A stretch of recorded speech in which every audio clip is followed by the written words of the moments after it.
Alright, what's going on, everybody? We are live for the Sweet 16. We've got a couple games going on right now. We've got Texas and Purdue, as well as Iowa and Nebraska. And later, we've got Arkansas, Arizona, as well as Illinois and Houston.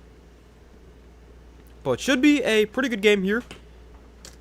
Texas-Purdue is a 1-point game. Texas leads 42-41 with about 18 minutes to go in the game. And then Iowa and Nebraska is at halftime.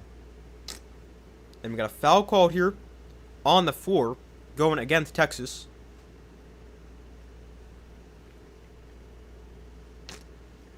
But welcome to the stream, everybody.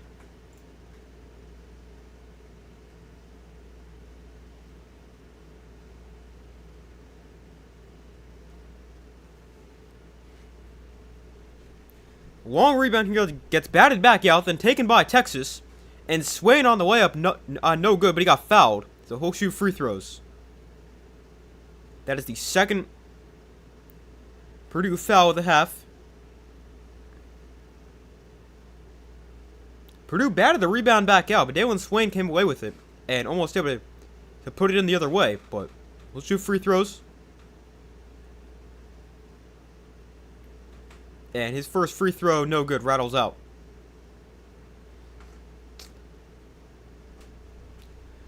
So the second free throw here for Dalen Swain. And that one's good. So Texas by 2, 43-41, 17 and a half minutes to go. Here's Braden Smith with it for Purdue. He drives inside, bounce pass. Nice pass there for Braden Smith. And 2 points for Purdue. They tied at 43.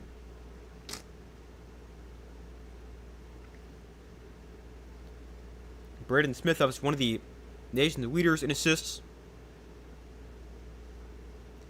Purdue 22 points in the paint. Texas 14.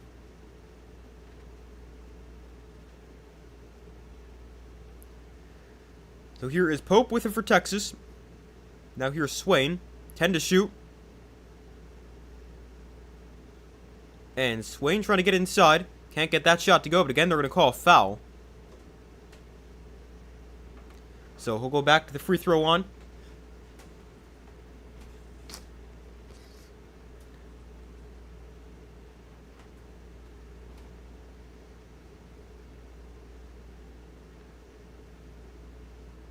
And his first free throw good this time. Puts Texas up by 1, 44-43.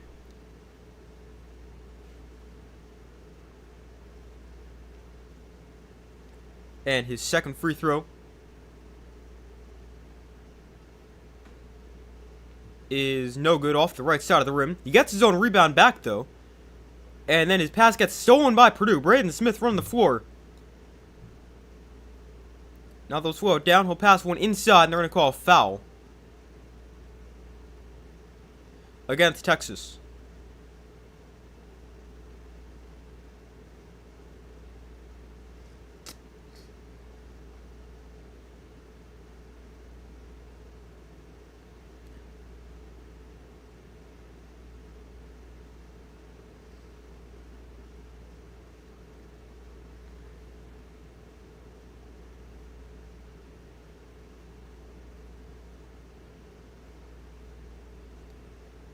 So Texas is going to appeal this call.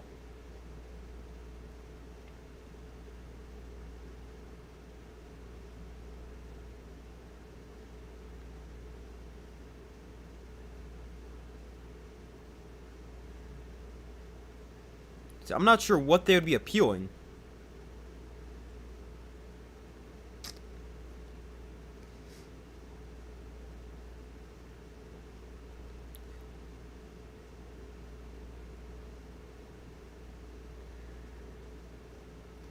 So Texas is going to appeal the call of a foul against them.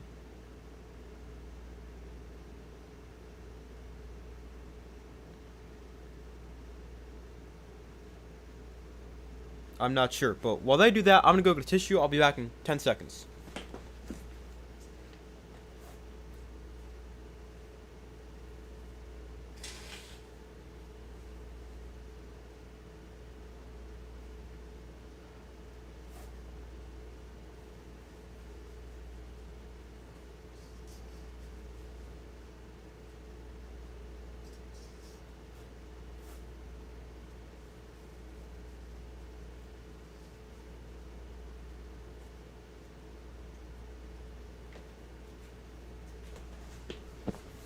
Alright, I'm back.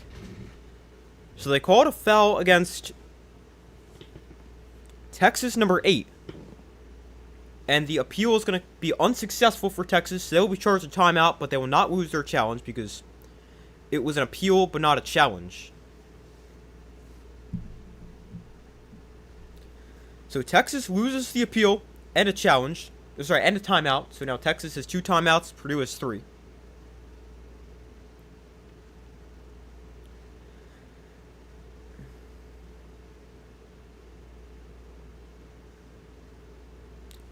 So Purdue with it here, down by 1. Here's Kaufman-Renn inside.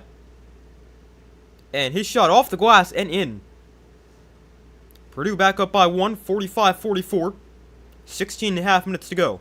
Kaufman-Renn's got 14, has not missed a shot. He's 7 for 7.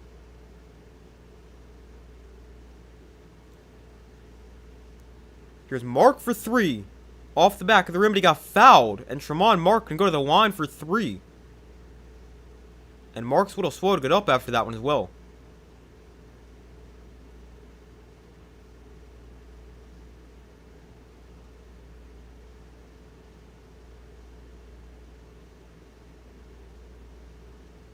Oh, he rolled his ankle. Fletcher Warrior gets called for the foul because he doesn't let him land.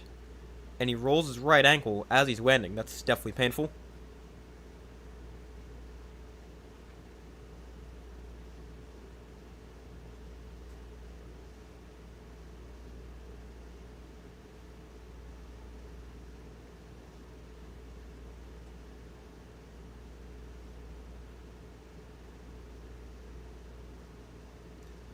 So the first free throw from Mark is good. Ties the game at 45.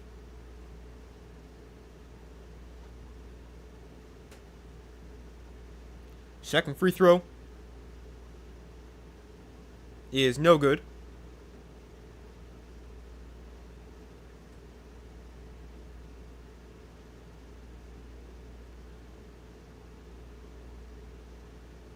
And the final free throw here for Tremont Mark is good. So it puts Texas up by 1, 46-45.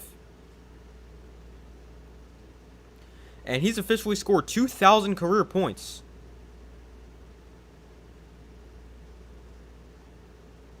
After that last free throw. So Purdue with it here, down by a point. Here's Smith, the pass inside. Kaufman-Renn gets doubled. Then he gives it up. And now 5 to shoot. The turnaround jumper, no good. Rebound is loose and then controlled by Texas.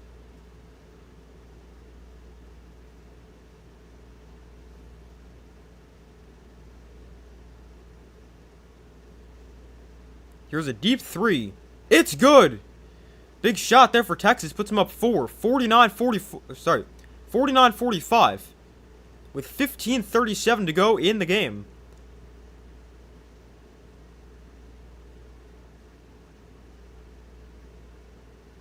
And I believe Purdue calls timeout. And they'll go to a TV timeout.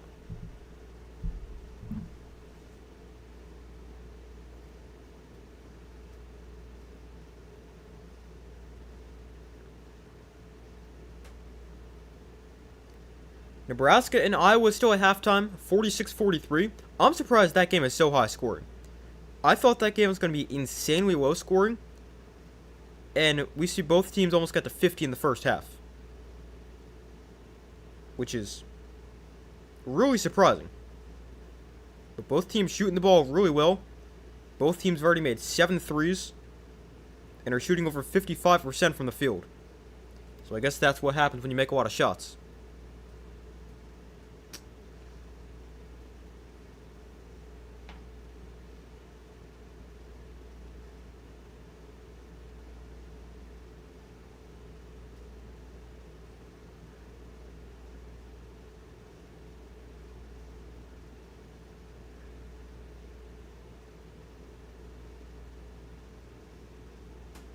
Give me 1 second.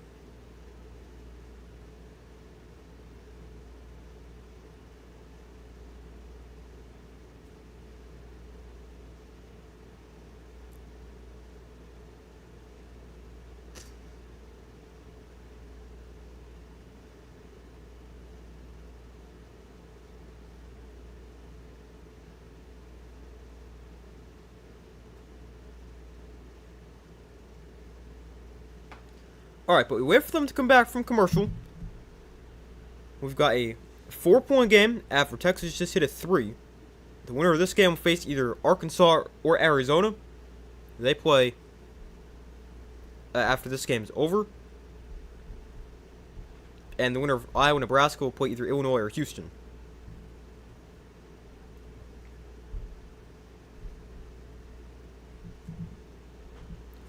But we still wait for them to come back from commercial break here. 15:37 to go in the game, with the spot in the Elite Eight on the line.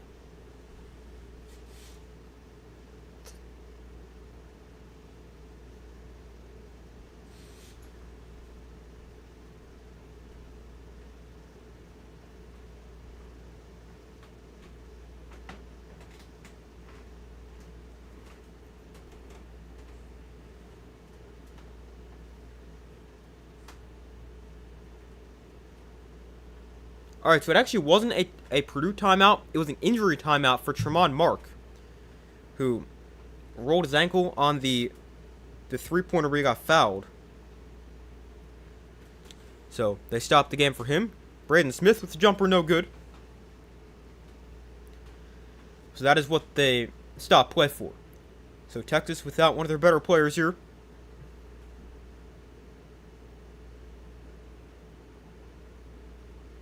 And here's a steal by Purdue. Long pass ahead. And the layup is good. Purdue only down 2, 49-47.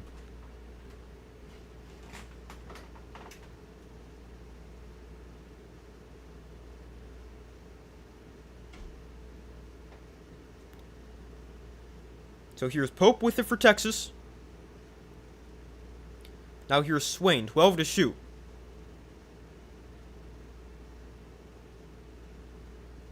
Swain drives in, and he turns it over again. And here's Purdue either way. Fletcher Loyer driving inside, and his shot off the glass doesn't go, but they get their own miss. And we got a foul called underneath, as Treikoff and Wren fighting for the rebound.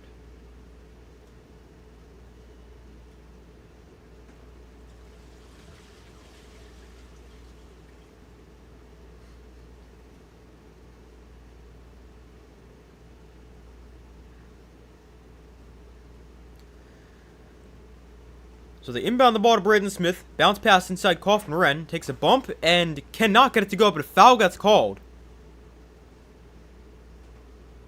So he'll go to the free throw line.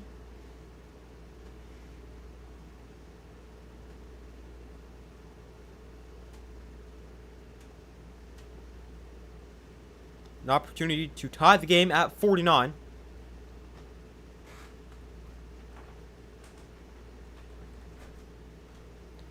Treikoff and Wren, 14 points, 6 rebounds.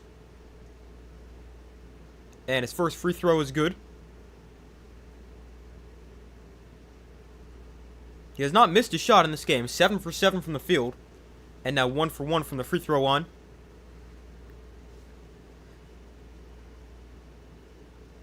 And make it 2 for 2. As he hits the second shot and ties the game at 49.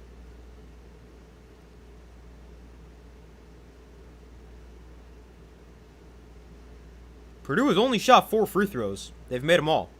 Texas only shooting 5 or 10 from the free throw line. So here's Pope with it. And his jumper is good. That's a long 2-point shot for Texas, but I'm sure they'll take it.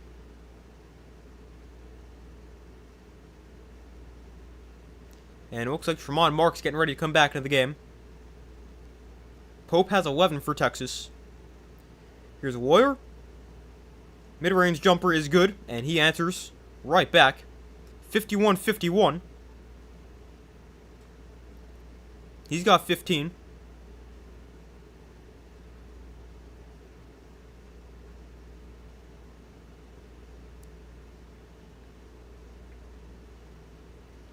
Swain finds Pope on the left wing.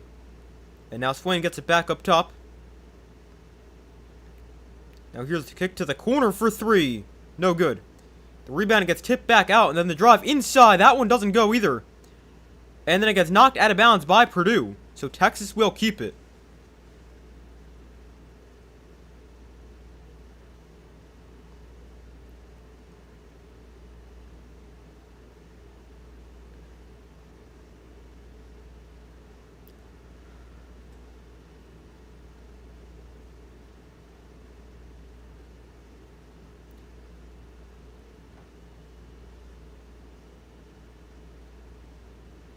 And now Texas going to make a couple subs. Tremont Mark is back in the game. Got his ankle taped. And he's back.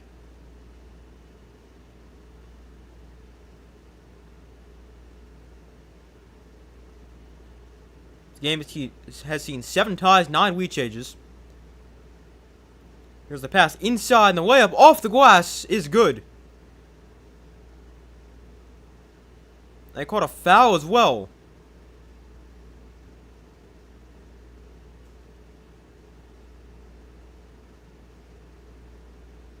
So a chance at a 3-point play here for Texas.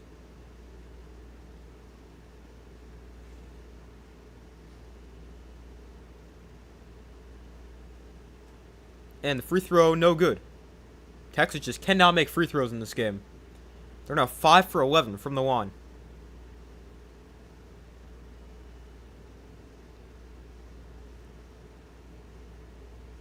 So here's Braden Smith with it. And his bounce pass inside. Can't get to the intended receiver because he's getting fouled. That's going to be the 4th foul against the Texas center, number 8. I'm not sure how to say his name. That's his 4th.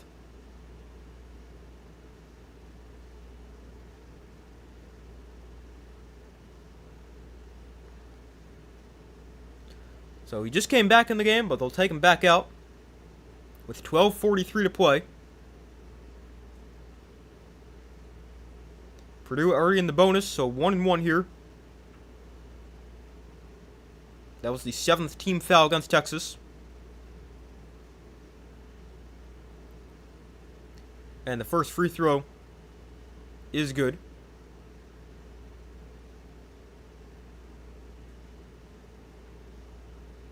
They go back to that shot that Pope made a few minutes ago.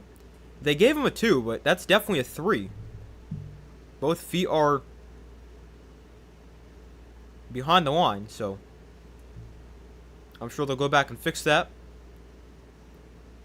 And a second free throw, no good, but the rebound gets knocked out of bounds. And it's going to be Texas ball.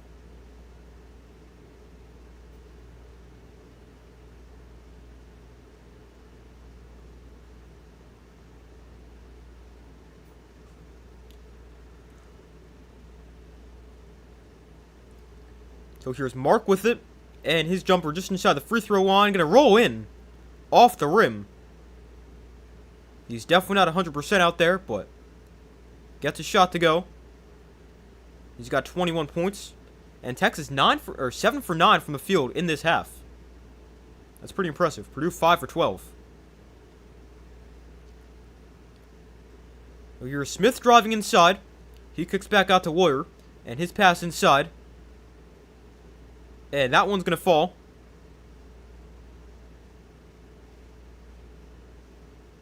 So Purdue down by 1. Here's Swain driving inside. He gives up his dribble and kicks back out. And now here's another drive inside. That one, no good. Rebound gets tipped and then controlled by Purdue.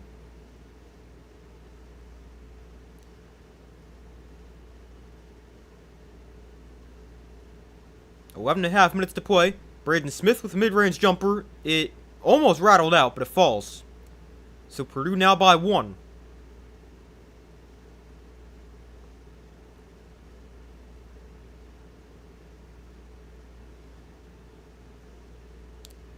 That was the 10th wheat change.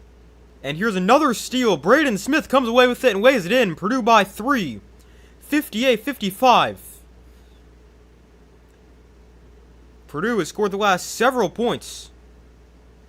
Braden Smith has 10. And Purdue is up by 3. Purdue has scored the last 6 points. Here's Swain driving inside. He kicks back out. Mark for 3. It's good. Big 3 right there to tie the game and stop the Purdue run. Tremont Mark 4 for 6 from deep. He's got 24 points for Texas. They may only have one leg, but still making shots. Here's Smith for 3. No good, but the putback goes. No, they're going to wave it off.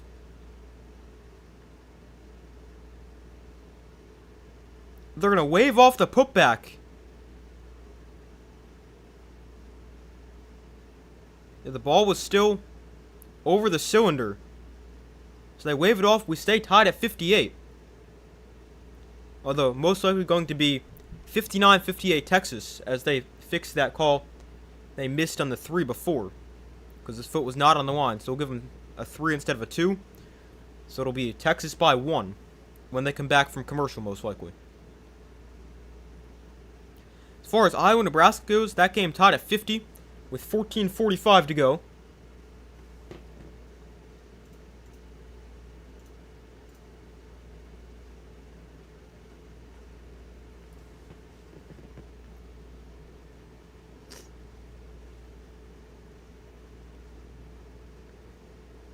But they should change this. Change the score as soon as they come back. So it should be Texas 59, Purdue 58. Iowa on a 12-4 run over Nebraska in the last 6 minutes 19 seconds, as they've tied at 50.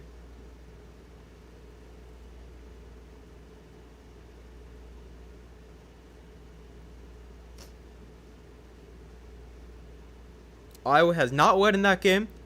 Nebraska's led the entire game.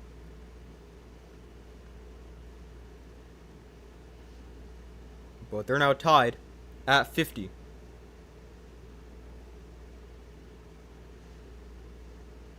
As far as this game goes, we've seen 16 lead changes. Largest lead, Purdue by 7, Texas by 4.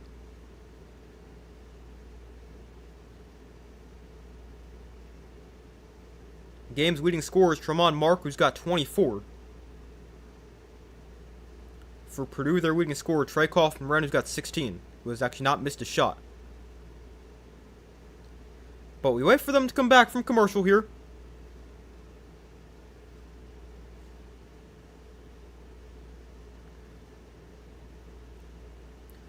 Winner of this game moves on to the Elite Eight.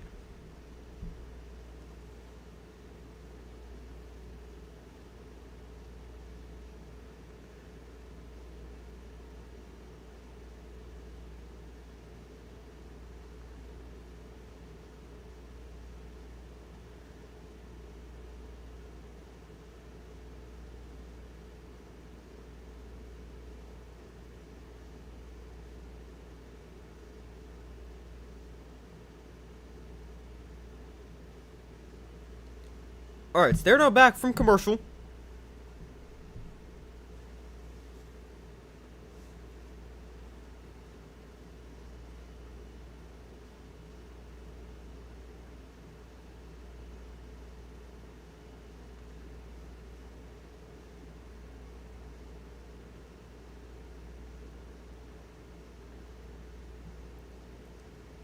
And they have now given the extra point to Texas, so 59-58. As they have given Texas to 3 instead of the 2.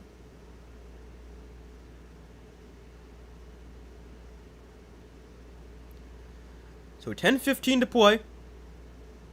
Texas with it.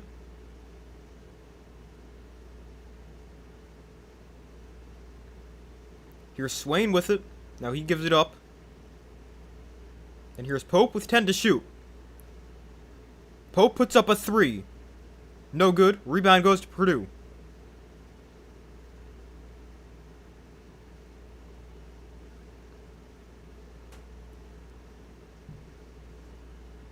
Purdue has not shot the ball well. They're just 3 for 15 from deep. Here's Kaufman-Renn inside. He misses his first shot. But they get their own miss and put it back in. Purdue by a point, 60-59.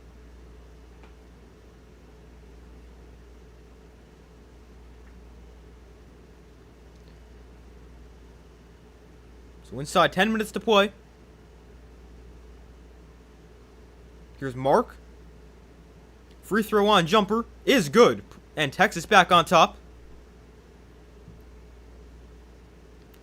Mark's got 26. He's 10 for 12 from the field.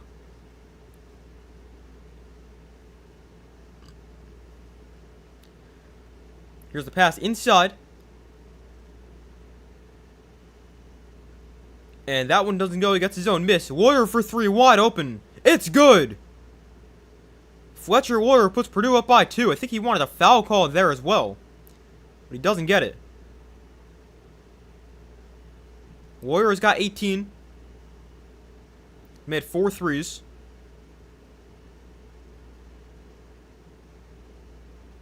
Mark with it. He gives it off to Swain.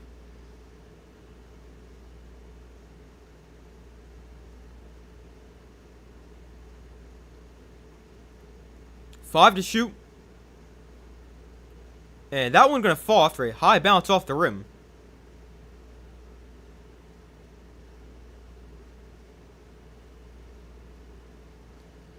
So tied at 63, 8:15 to go.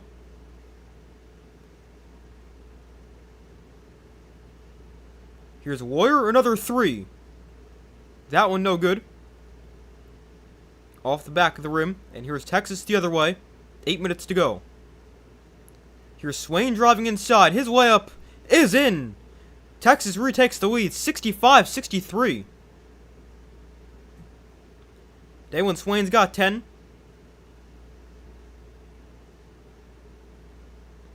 Here's Smith getting inside. His shot blocked from behind. But they're going to call a foul against Texas. And Braden Smith is still down for Purdue. It'll slow it up.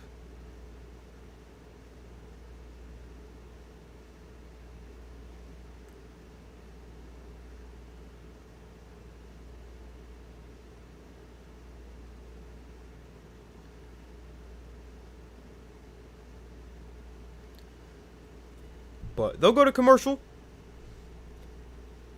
Purdue will shoot free throws when they get back. And Iowa leading Nebraska right now 58-55. Sorry, said it the wrong way. Nebraska leading Iowa 58-55.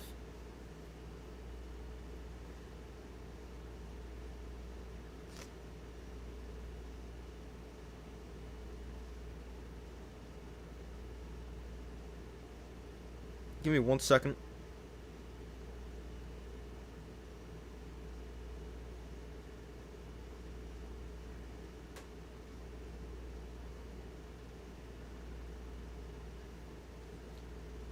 But Iowa, Nebraska, 11.5 minutes to go.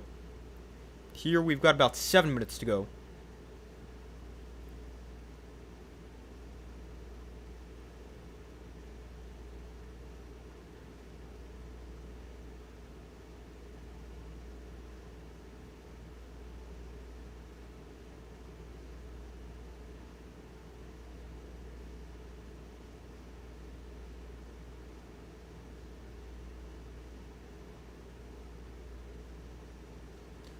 But we still wait for them to come back from commercial break.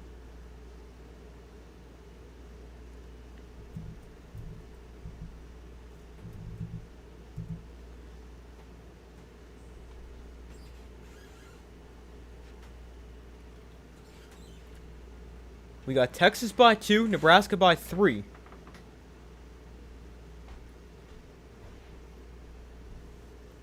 In my second chance bracket, I actually took neither team who's winning right now. I took Iowa and Purdue. I also have Purdue in my original bracket going to the Elite Eight.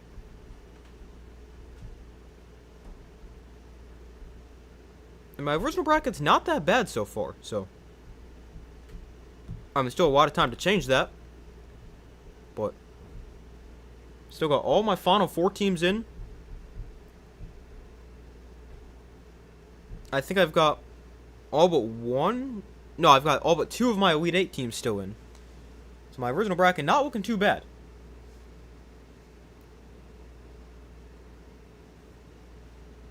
Which is why when I made my second chance bracket, I didn't really change it up that much.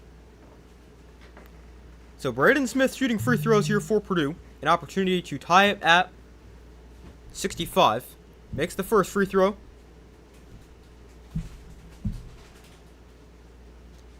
And second free throw here for Braden Smith is no good. So Texas by a point, but Kaufman Ryan comes away with a rebound for Purdue. And here's a 3. No good. Texas comes away with it this time.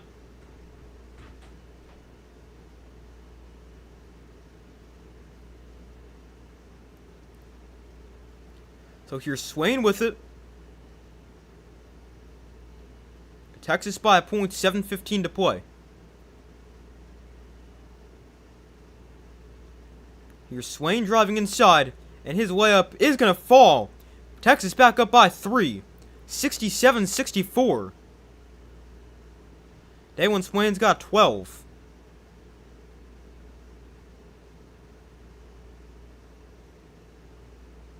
Well, here's Braden Smith with it. Bounce pass to Kaufman-Wren.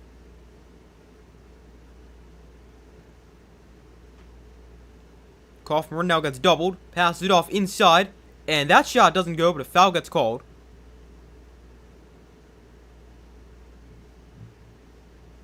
So some more free throws upcoming for Purdue.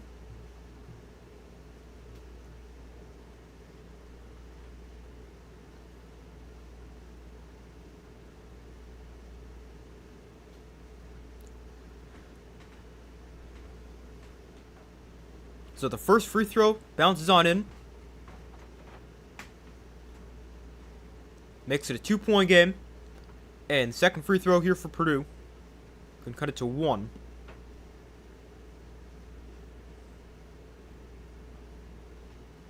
And that one's also good. So it's a 1-point Texas lead, 6:38 on the clock.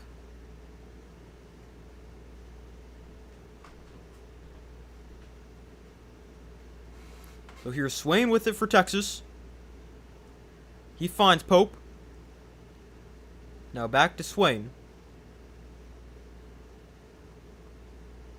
10 to shoot. Here's Swain trying to get inside. His layup off the glass, no good. Rebound gets tipped back out. Controlled by Texas. Now Pope drives inside. Gives up his dribble. And then kicks back out. Again, 10 to shoot. The pass inside, almost threw it away. Here's Pope. Corner 3. No good. Rebound goes to Purdue. And now the ball gets knocked loose and a foul gets called. And they're going to get it against Texas. That is their 10th team foul.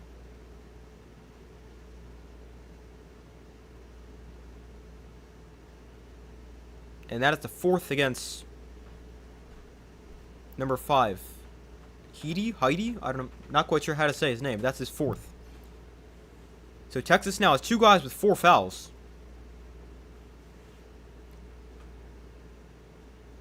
The other guy is their center, who I also don't know how to say his name.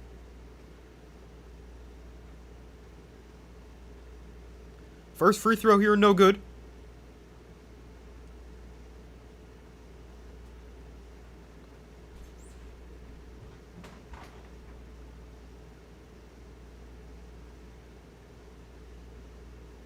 So the second free throw, and tied at 67.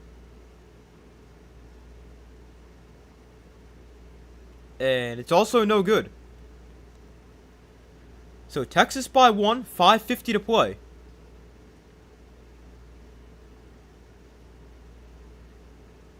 Here's Mark with it. And his pass inside gets knocked away, but foul gets called. That's 4 against Clough. So both teams with some players in foul trouble.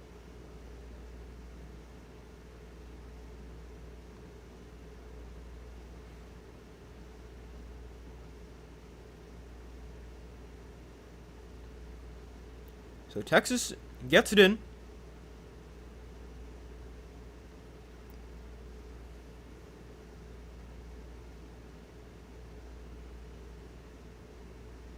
Now we got another whistle.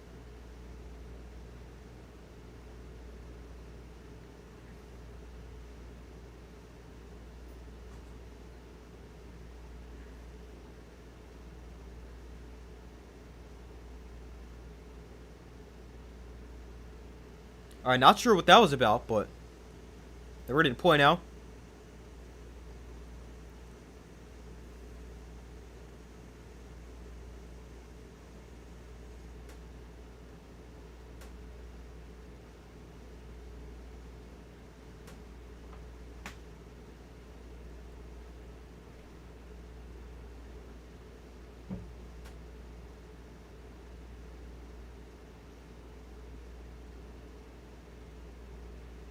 So it seems like there was some kind of problem with the clock, but we're good now.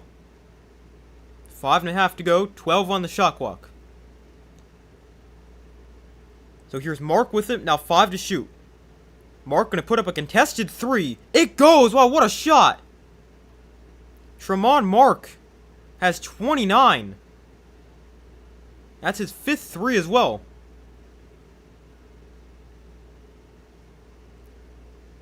Texas 11 for 24 from deep. Purdue just 4 for 18. Here's a wide open 3 for Purdue. Also no good. And we got another foul against Texas.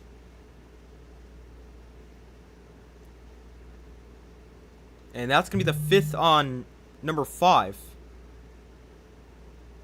So he'll foul out.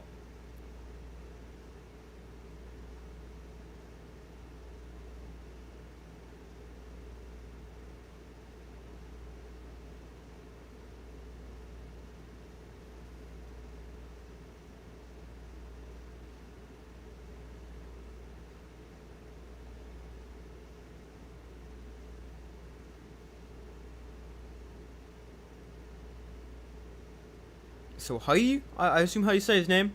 It's Heide. So I assume it's Heide. But he fouls out with exactly 5 minutes to play.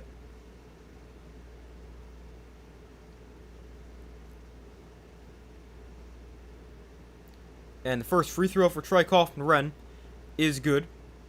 Makes it a 3-point game.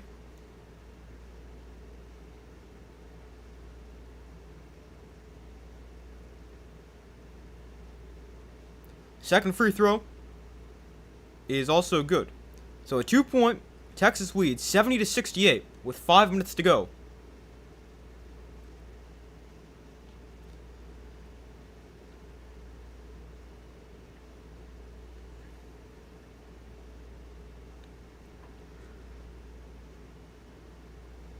Here's Mark. His jumper off the rim, no good. Rebound Purdue.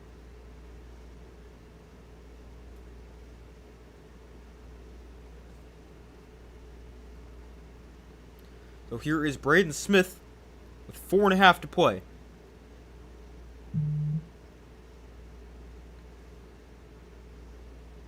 Now 10 to shoot for Purdue. Smith driving inside. Smith gets fouled. And he'll go to the line.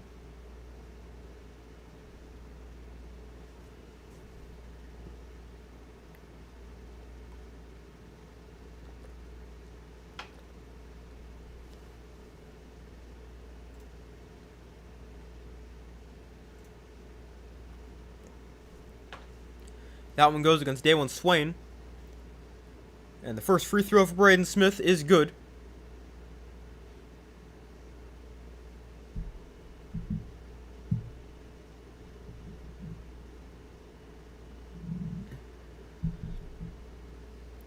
And the second free throw can tie it at 70.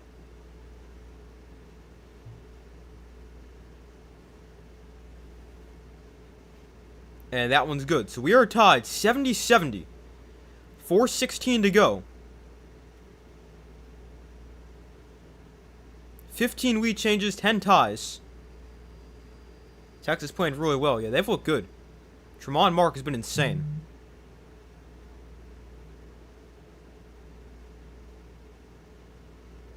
There's a bounce pass inside, and a foul gets called. They're going to call it on the floor.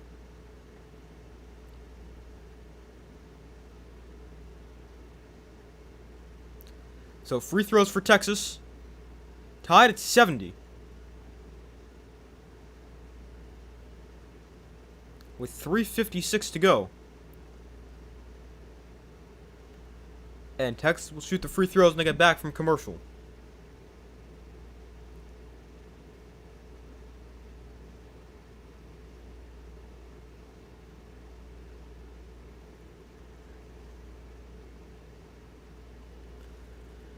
But we got Texas and Purdue tied. Nebraska, Iowa has been pretty close the entire time as well. Iowa has still not led. It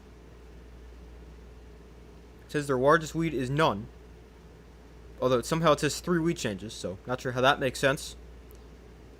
But Nebraska up by 3, 62-59.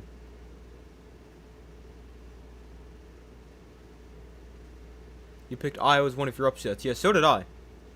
I took Iowa in my second chance bracket. Obviously, in my first, I had them losing to Florida. But yeah, I took Iowa and Purdue in 2 games getting played right now.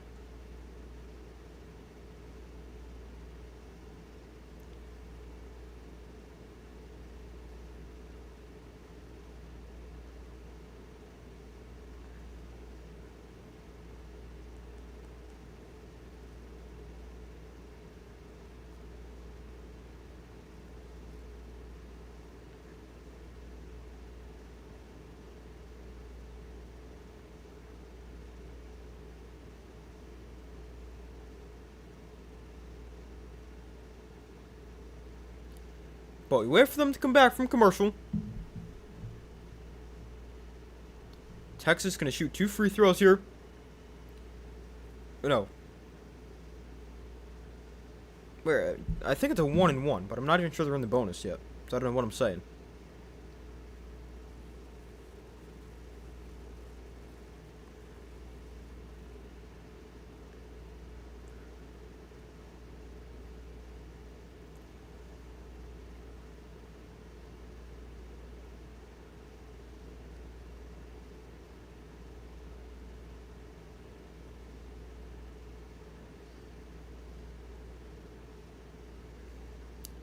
Alright, but let's see. They're back from commercial here.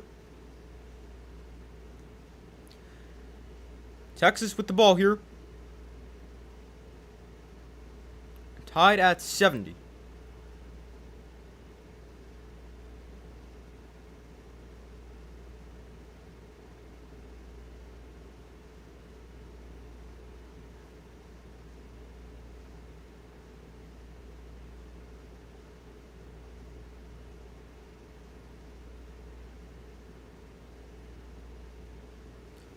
Mark has 29 points for Texas. He's the game's leading scorer. He's 11 for 14 from the field, 5 for 7 from deep. So Texas is in the bonus. That was the 7th team foul against Purdue.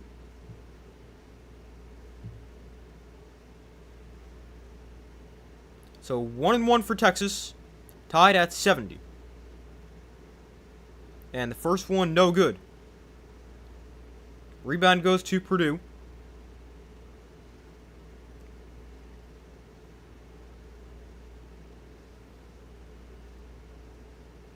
Here's Smith.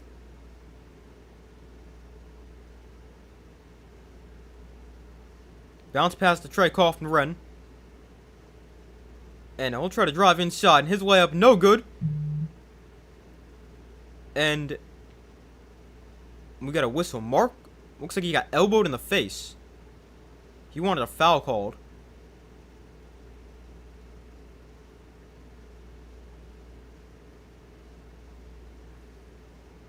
So the rebound went out of bounds off Texas. So Purdue with it. Baseline drive here by Warrior. He kicks out. Now bounce pass inside. Quaff lays it in off the glass. Quaff has 11. And Purdue leads 72-70. 3:13 to go. So here's Swain with it for Texas. And his pass to Tremont Mark. 10 to shoot. 3 minutes to play. Mark gives it off to Swain. Swain drives inside. Shot clock winding down. Tough layup. Doesn't go. And Purdue comes away with it. Up by 2. Purdue on a 6-0 run in the last 2:20.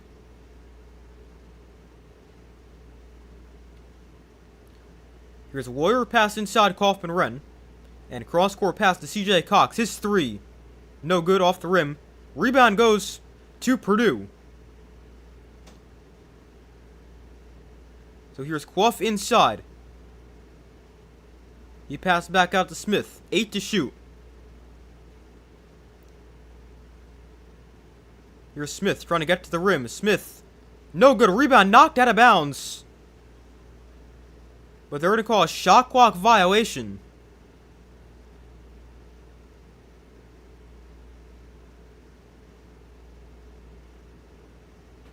Yeah, that shot does not hit the rim.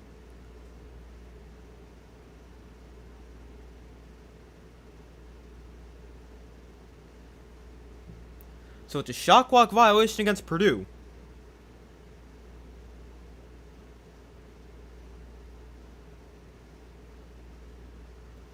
So it is a Texas ball, down by 2, 2:09 on the clock. Iowa-Nebraska is also a close game. 3:29 to play there. We'll have to watch that game as soon as this one's over. Although the annoying thing is they tried to stagger the start times, but they're going to end at like the same time. So we'll be sitting here with like 20 minutes to nothing. So let's see. They're going to review it to see whose ball this is.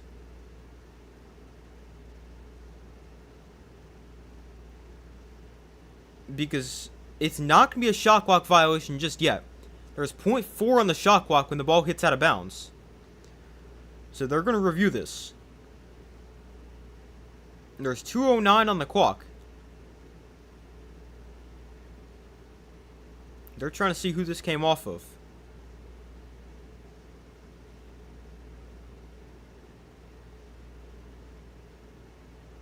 Man, there is. That's going to be tough.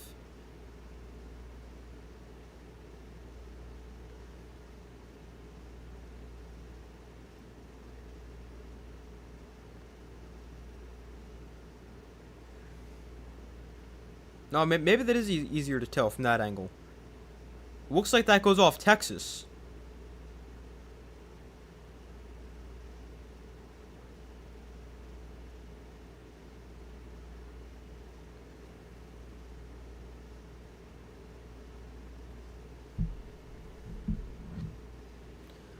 So they will now go to review it after they discussed it for a long time. Nebraska, Iowa tied at 65, 3:11 to go.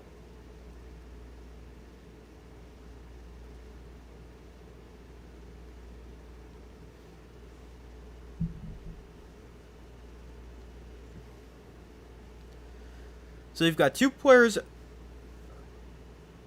trying to get to the loose ball. Looks like this goes off Texas, but it's hard to tell. And they've also got to get the clock right.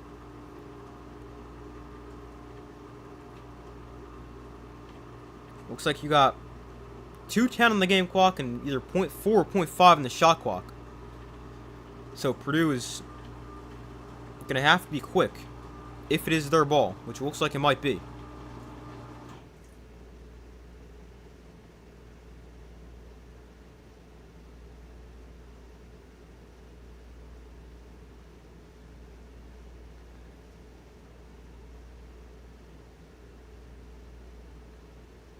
I mean, it is hard to tell who this goes off of, but from the one angle, it looks like this is off Texas, but it's hard to tell.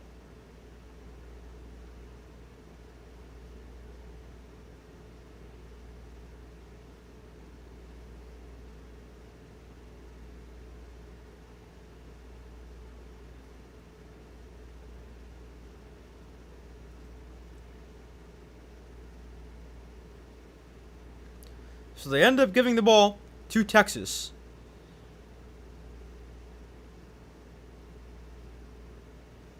After review, 2 minutes to play, Purdue by 2. Bounce pass inside. Ball got knocked loose, Texas able to keep possession. 10 to shoot, here's Mark. Mark, step back 3. No good, off the rim, rebound goes to Purdue. Up by 2, minute 40 on the clock. 72-70.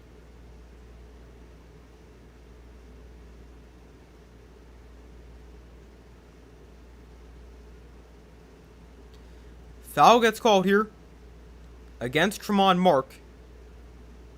So Braden Smith can go to the free throw line for 2 shots.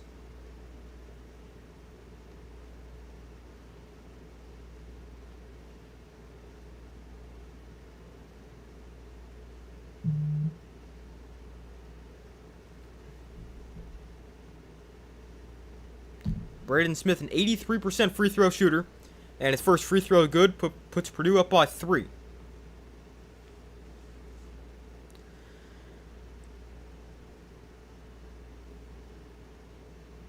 Big free throw right here. Could put him up by 4. With a minute 33 to go. And second free throw. No good. So Texas with it. A 3-point game.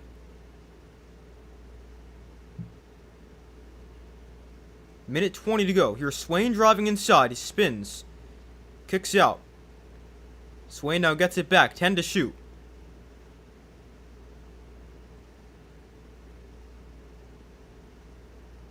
Here's Swain. 3 to shoot. Floater. No good. Putback is good.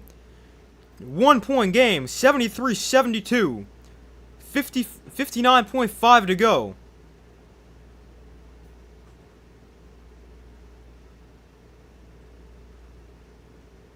So we got a 1-point game. And we got a timeout. I'm not sure by who, but somebody call a timeout.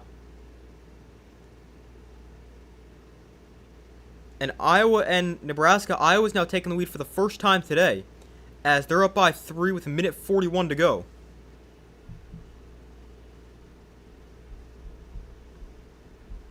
They're now up by 5.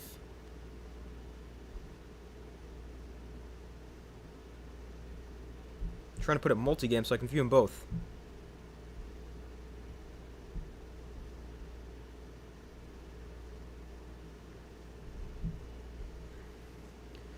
Nebraska's not scored in the last 5 minutes.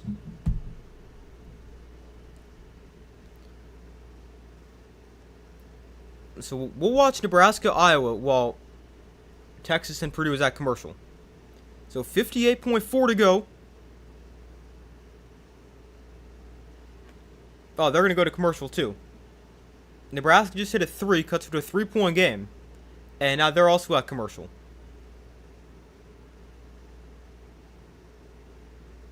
But 2 very close games. Of course, they both have to end at the same time.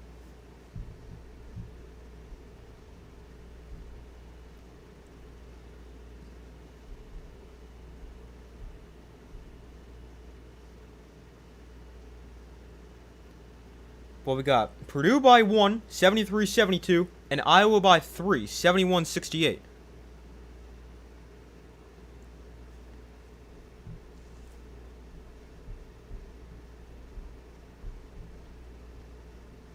But Texas Purdue still still a commercial.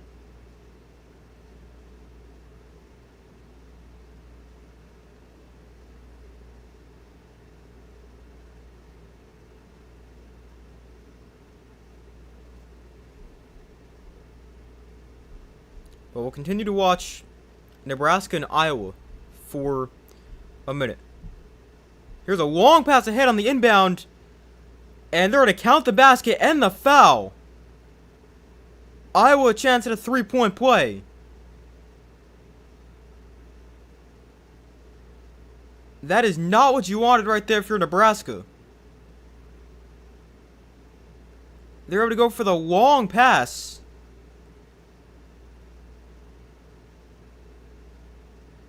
The basket goes and the foul. Now Purdue and Texas, let's switch back to that for a second. So they're back in play. Purdue by 1, 73-72. 43 seconds. Smith drives inside. Smith layup off the glass and in. They just gave the points to the wrong team. And we got a timeout. A timeout by Purdue, a 3-point game, 37 seconds to go. They put a few tenths back on the clock, 38.4 on the clock. And Iowa leading Nebraska by 6 with 46.5 to go.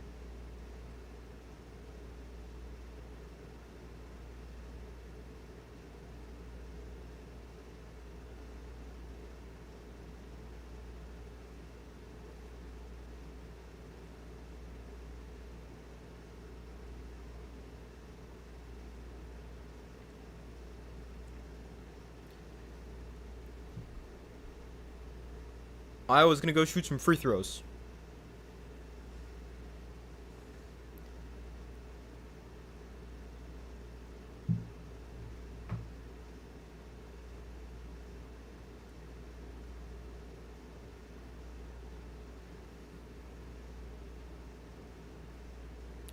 So a 3-point game, Purdue leads 75-72. We got 38.4 on the clock.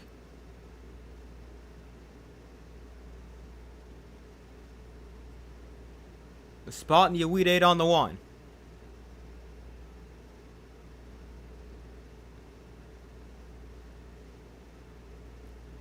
So we got 8 seconds between the shot clock and game clock. 8.4 to be exact. If you're Texas, you don't need a 3. But Pope's going to shoot one. And that one misses. The putback is also no good. And then we got a tie up here with 21.5 to go. So it's Texas ball. Still a 3-point game.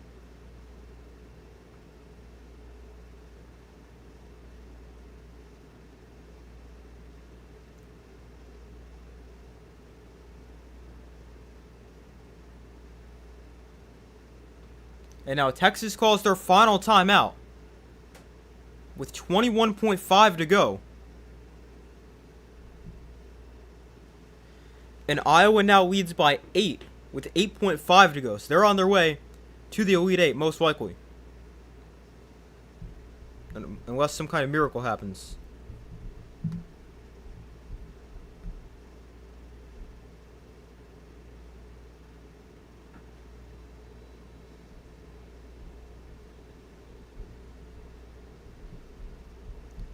But we've got a 3-point Purdue lead, 21 seconds on the clock.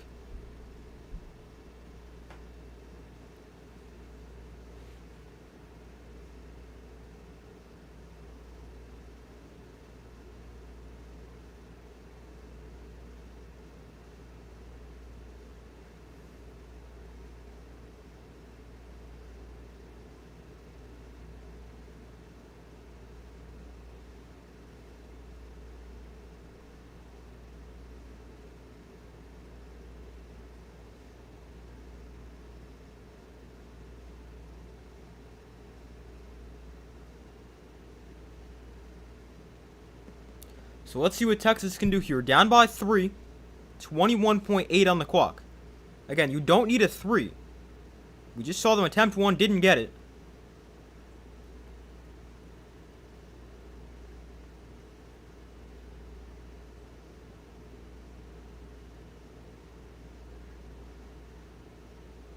And now we got a foul called.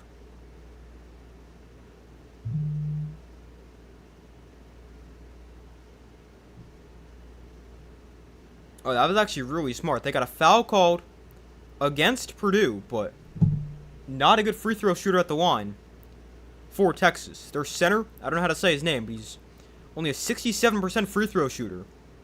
And here are big free throws right here. It's a 1-and-1 as well. And his first free throw is good. Let's go Iowa 1. Yeah, I just saw that. That's another big upset for Iowa. I start off 1-for-1 in my second chance bracket as well. So I'll take that. You said you also took Iowa. The second free throw, also good. So he makes both. So a 1-point game, 20.9 on the clock.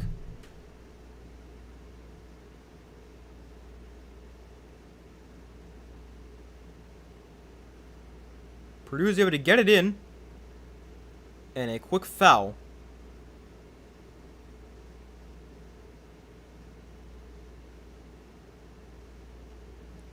So 19.4 on the clock. Purdue is in the double bonus. They got 2 shots.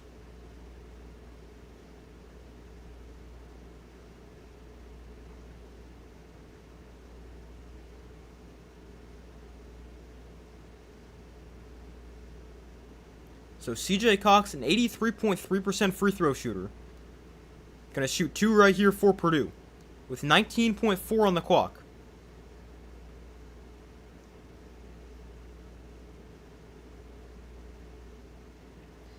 first free throw is good.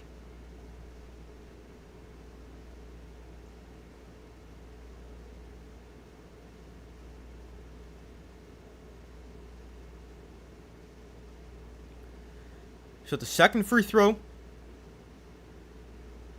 would put Purdue up by 3. And it is good.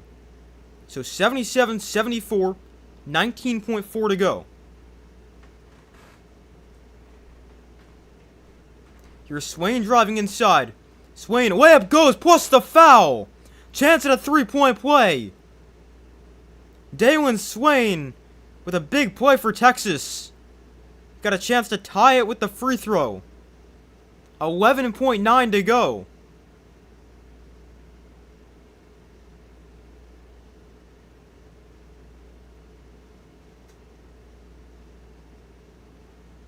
Not the time to foul right there if you're Purdue.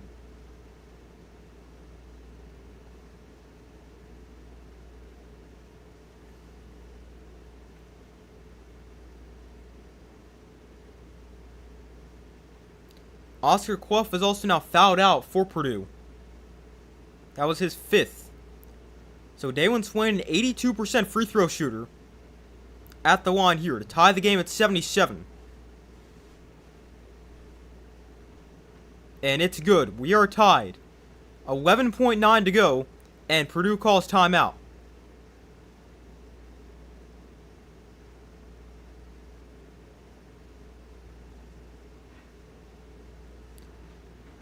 So a tie game, 11.9 on the clock, and it's Purdue ball.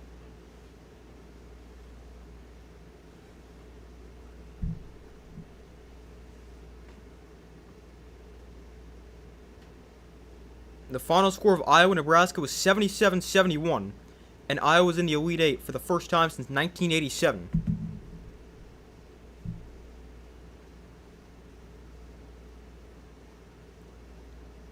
Winner of this game will face either Arizona or Arkansas.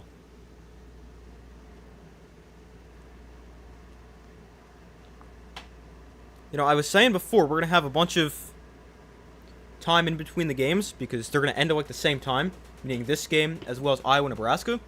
But maybe this game goes to overtime. We get some extra of this game. We get this game going longer, so then by the time this game is over, we get Houston, Illinois starting. That would be nice. But let's see. 11.9 on the clock, tied at 77.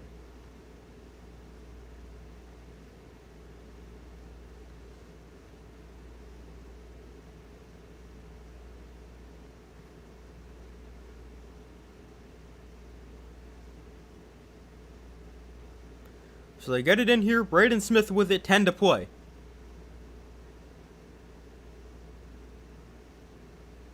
Here's Smith driving inside. Layup off the glass. Doesn't go. The putback is in. 0.7 to go. Texas does not have a timeout. The full court shot. No good. And Purdue holds off Texas 79-77. And they'll move on to the Elite Eight. Trey Kaufman-Renn with the game-winning putback. And Purdue is moving on. And Texas' Cinderella run is over. Man, what a game. Yeah, that was a great game all around.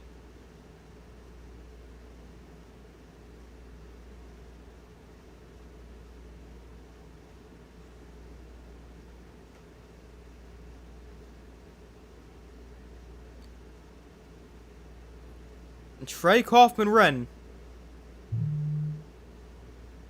with the game-winning putback.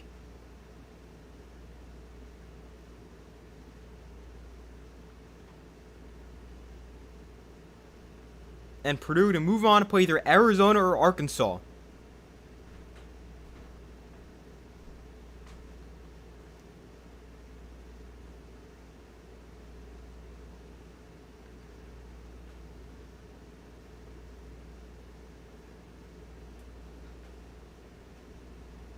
Not the time to allow an offensive rebound if you were Texas.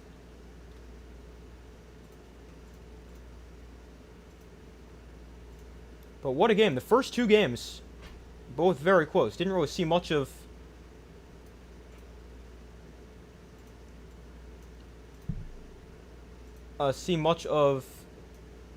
Iowa, Nebraska because we were watching this game. But both games very close. And we got Texas Purdue coming down to the final second. But hopefully the next two games are equally as good.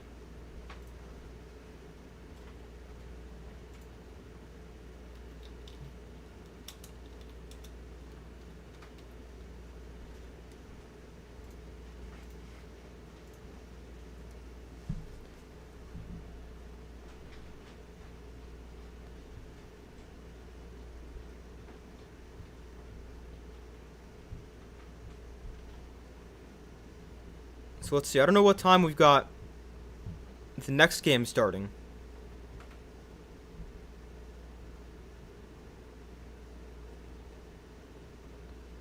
It says 10:05. But I don't know if that is accurate or not. It says Arizona, Arkansas is going to start at 10:06.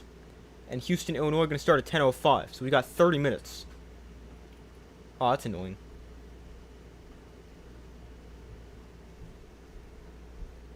Yeah, so it looks like we'll have to wait 30 minutes for the next game to start.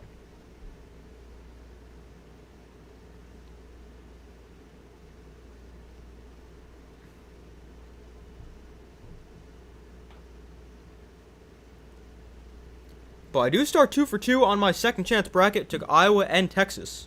Sorry, Iowa and Purdue. So I'll take that.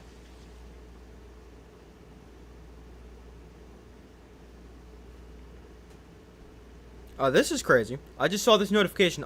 Nebraska apparently had 4 players on the court at one point against Iowa. Not because they couldn't put more guys, just because they didn't.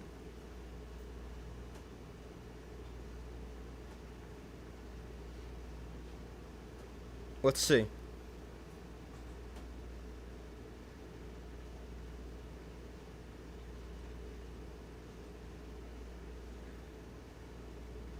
Oh, it was actually like the one play of that game we saw. The long inbound pass. Apparently they have 4 guys on the floor. Let's see. They got 1 on the ball, 2 by the free throw line, and 1 by midcourt.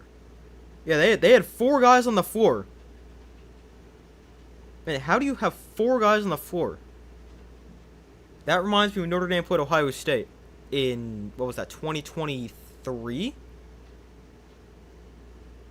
The one when it came down to the goal line play, and Notre Dame had 10 players on the field for the final 2 plays.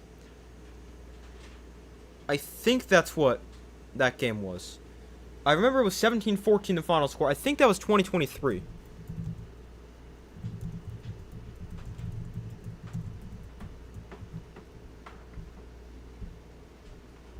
Yeah, that was 2023.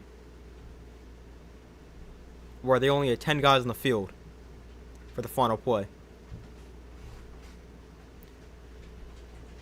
But we got 2 great games so far, and hopefully the next 2 are equally as good. We got Illinois, Houston at 10:05, and we've got Arkansas, Arizona at 10:06.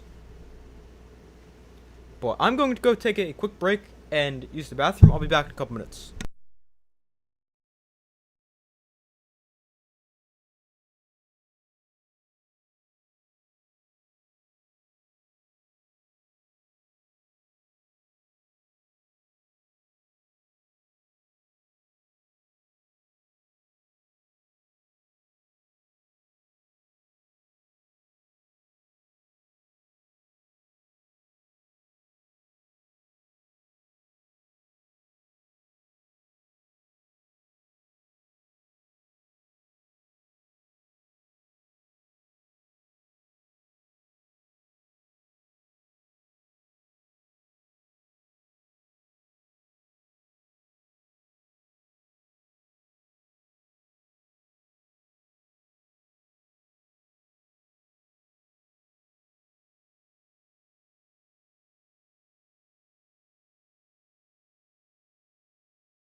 Alright, I'm back.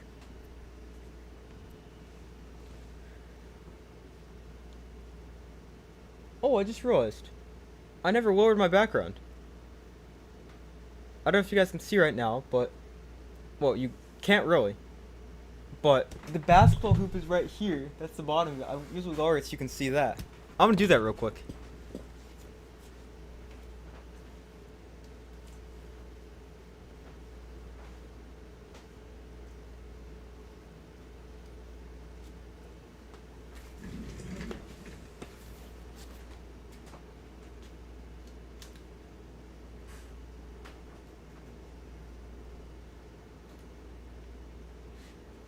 Alright, I got it.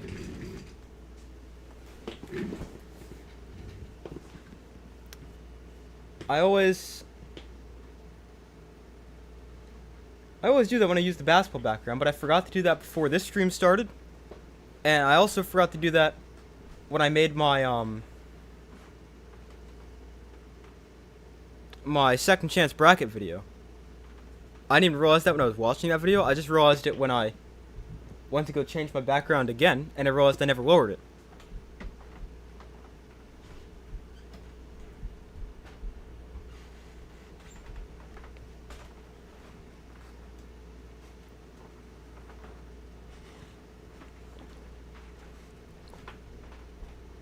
I mean, I feel like this still kind of serves its purpose. Like, you can still see, like, the basketball court, just couldn't see the rim. So, or the hoop, whatever you want to call it. It's not a huge deal, but now it's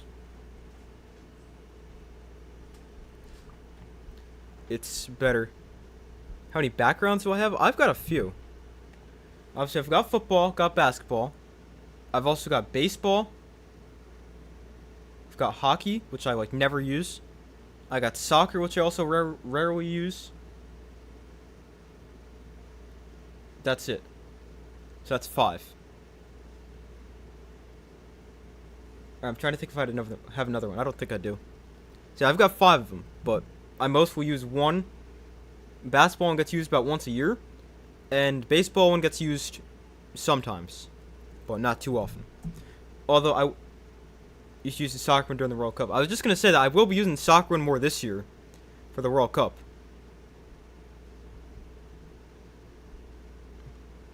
Definitely excited for that.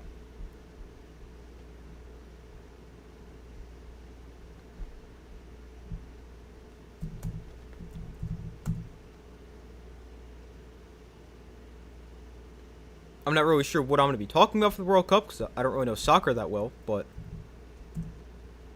I'll definitely make videos for the World Cup.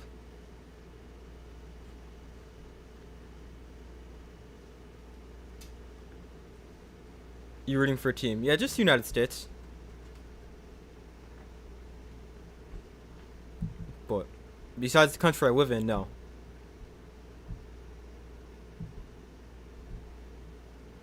But I will definitely make videos on the World Cup.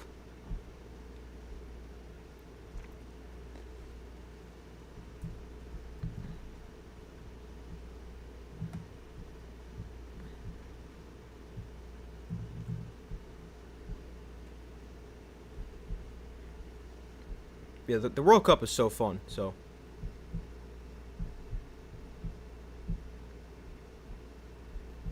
Excited for it this summer.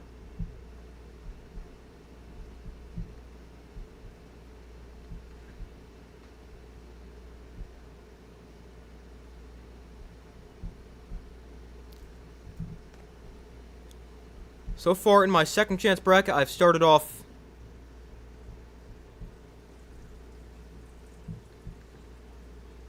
two for 2. And I'm up to 500 points after the Purdue win in my original bracket.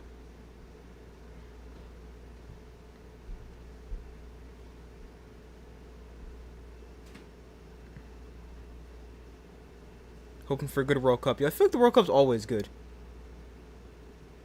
I know, in 2022 it was really good.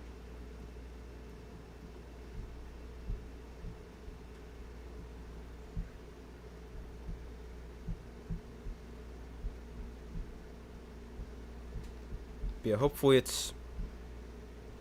it'll be good, and it also gives me something to make videos about during the summer because, like, obviously I mostly do football, and like in the summer there's just not really much going on, especially like in July, early August. There's just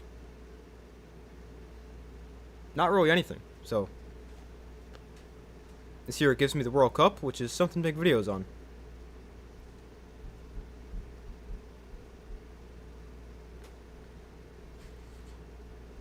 Illinois, Houston to toss up for you. Yeah, me too. Who'd you take? I took Houston just because they were my original pick, so I just stuck with them. But I mean, I got no idea with that game. That's gonna be so close and so good.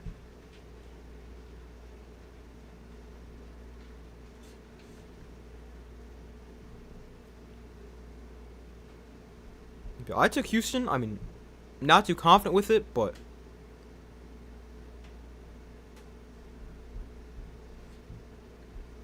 obviously we'll see.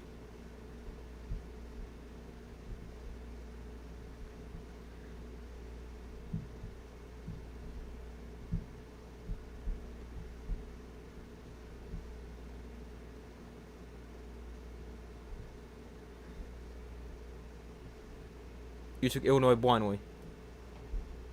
Okay.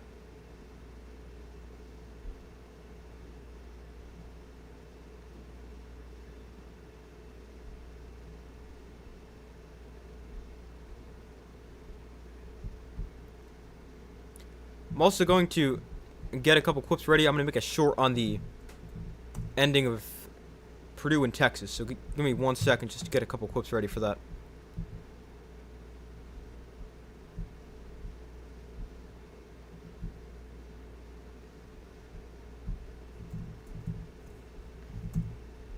Should be one of the easier shorts because I don't need to get a 1,000 clips. But I'll make that as soon as I'm done streaming.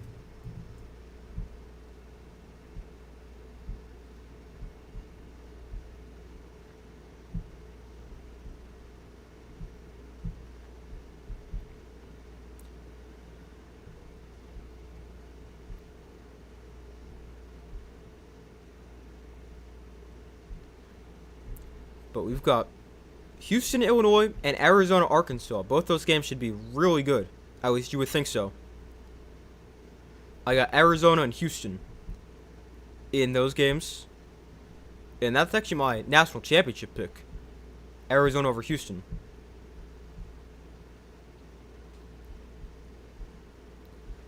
And then tomorrow we got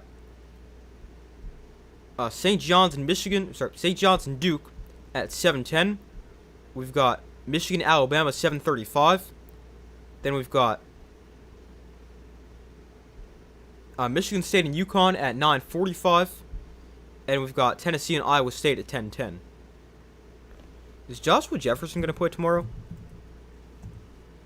I heard he could. He's a game time decision.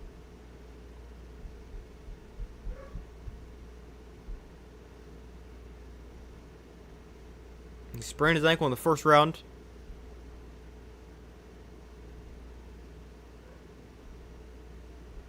And we'll see if he plays.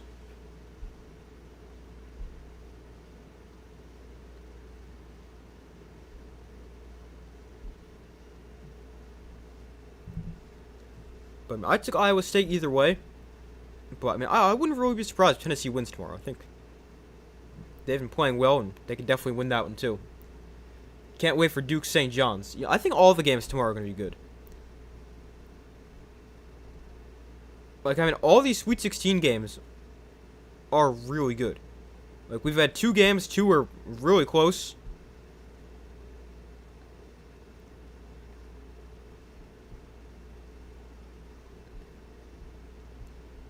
And, I mean, that is the one thing about not having Cinderellas. Like, obviously, Cinderellas are super fun. And, like, everyone wants to see them, but I do feel like sometimes you could get better games if you don't have them. I'm not saying I don't want Cinderellas, I do.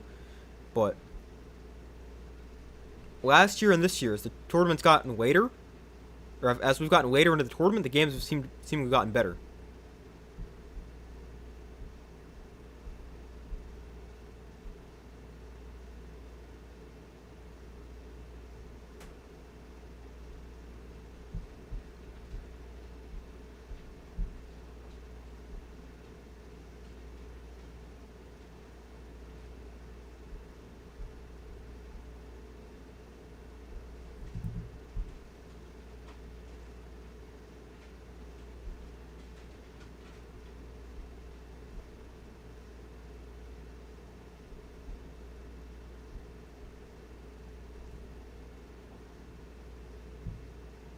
Give me 1 second.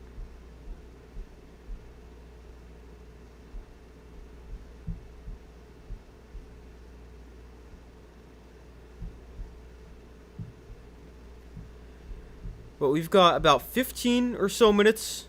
We got 12 minutes till Illinois-Houston starts. We've got 13 minutes until Arkansas-Arizona starts. I really hope they switch some of the start times next year. Cause like, it's just annoying. Like, you don't need to have them start, like, 2 seconds apart. Like, if they can stagger them a little bit more. That way you don't have two ending at the same time and two starting at the same time. Like, go, like, 7, 8, 9, 10. Or, even better, don't have a game start so late. For the people on the East Coast, start them at 6, 7, 8, and 9. I think that makes so much more sense than going 7:10, 7:30, 9:45, and 10:05.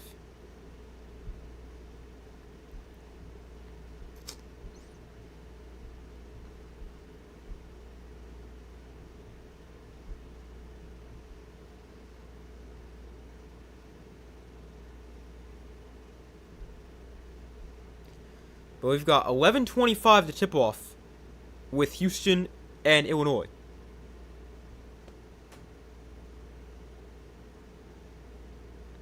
Question, whoever scheduled the time of these games needs to be questioned. Yeah, exactly. For you, it's fine if you're on Pacific time. Yeah, Pacific time is a lot better than Eastern time for watching sports. You don't have games that are starting at 10 o'clock and ending at midnight.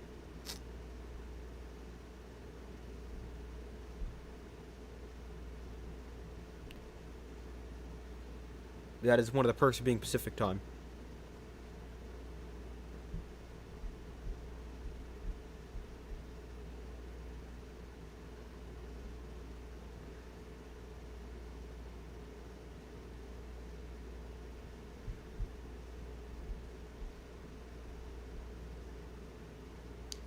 Like, I understand you want to have it and wait till later in the day when people are home from work so they can actually watch it, but you can still do a better job spacing it out.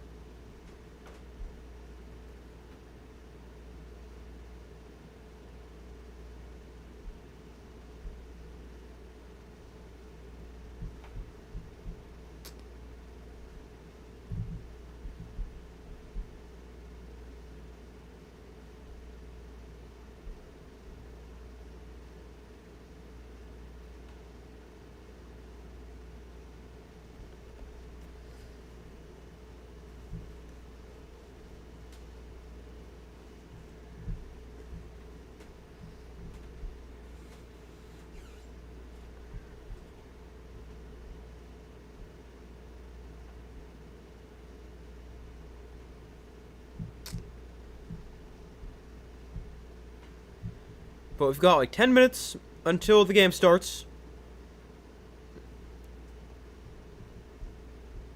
So not too much longer, because I'm pretty much out of stuff to say. I do wonder what time the Elite Eight games start. I don't remember from last year.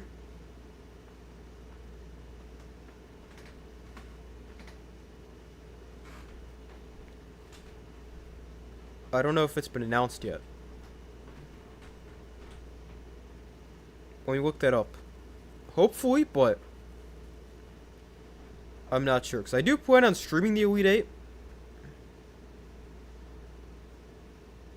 Alright, so ESPN's updated. They've added Saturday as a day with games, but it just says tip-off times are to be announced. Let me see if I can find it from last year. The Sunday games are early, which is pretty annoying. Are they really? Why do I not remember that?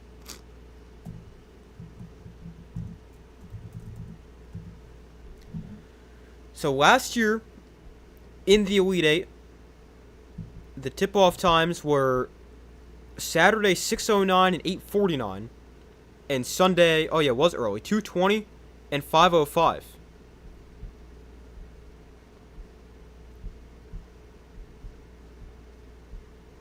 So that is annoying.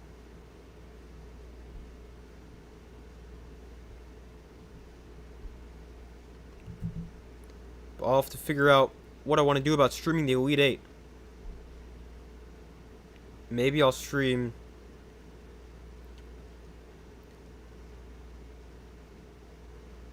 I'm not sure. I'll figure that out as it gets closer.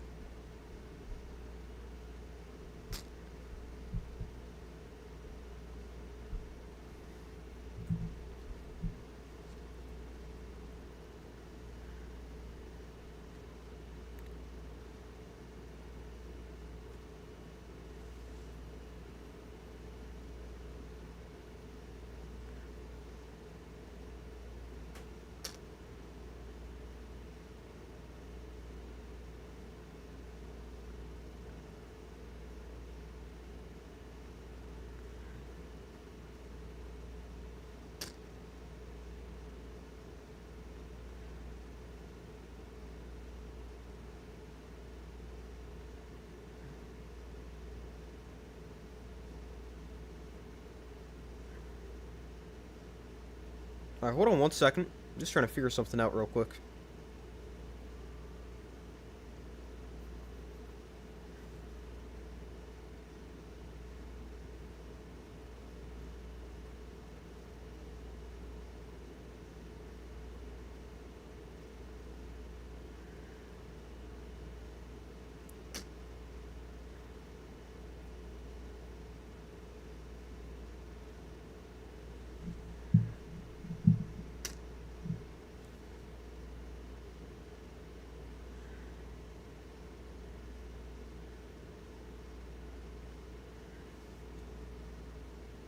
Well, we got about 5 minutes, a little bit over.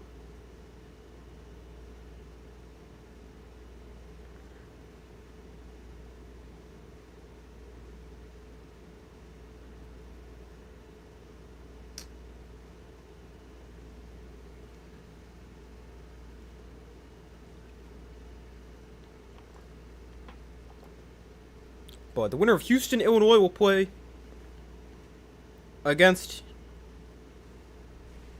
Iowa. The winner of Arkansas, Arizona will play against Purdue.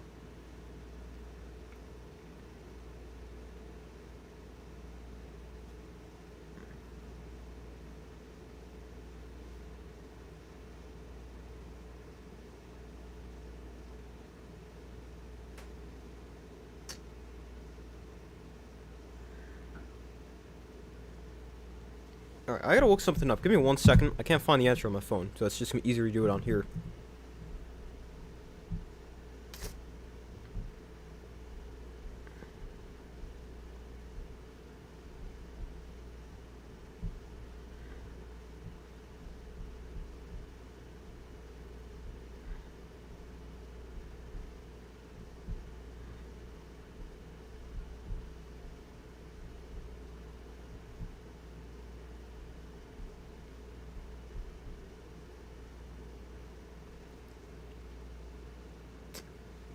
Alright, I got it.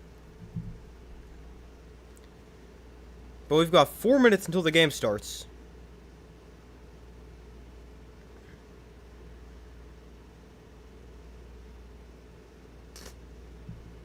And I'm gonna go get a tissue real quick, so I'll be back in a couple minutes. Oh, I've also got to change the title of the stream.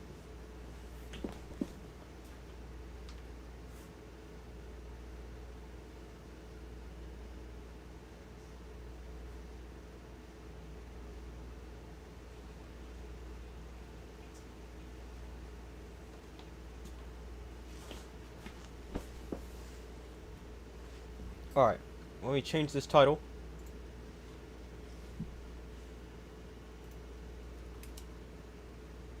So we've got Illinois.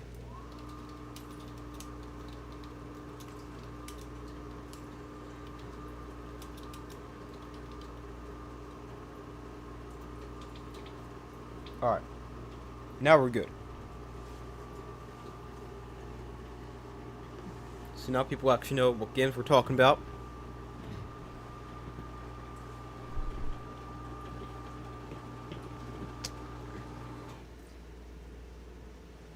But I do think both these games were picked by the majority of people in the ESPN People's bracket, because that bracket was mostly chalk. So let's see who people took here.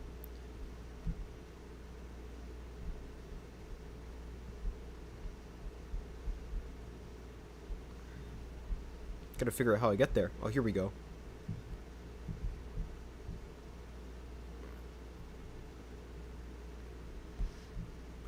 So, 84% of people took Arkansas. Took Arizona. 16% took Arkansas, and 71% took Houston. 29% took Illinois. Wonder if they have the same thing in second chance. I would assume it's gonna be similar.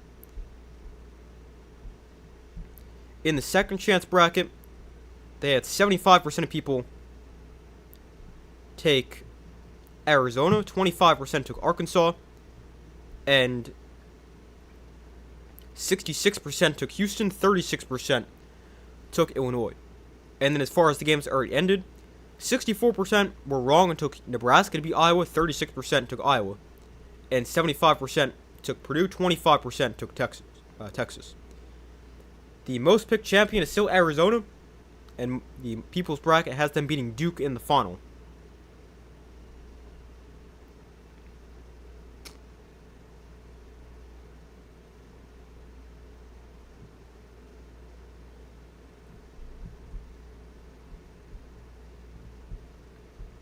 But Illinois-Houston set to tip off in 1 minute.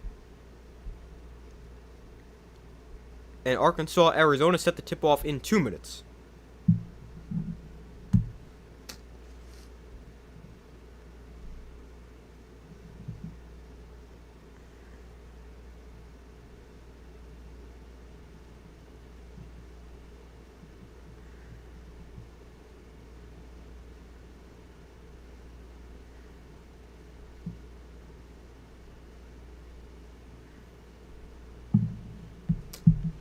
Alright, so game going to tip off in a second. We got two really good teams in what should be one of the best games of the tournament so far.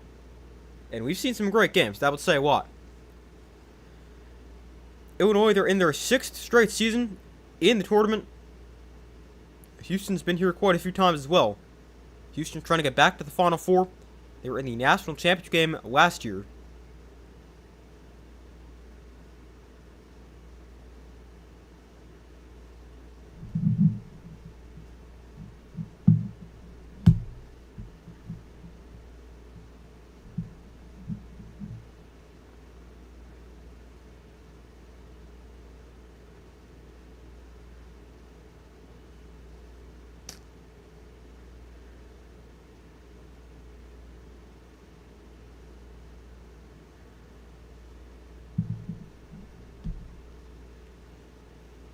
Alright, so we were set to tip off. Felt like a while in between games, just sitting here kind of doing nothing. But we got the second slate of games tipping off here. Houston, Illinois is the first one.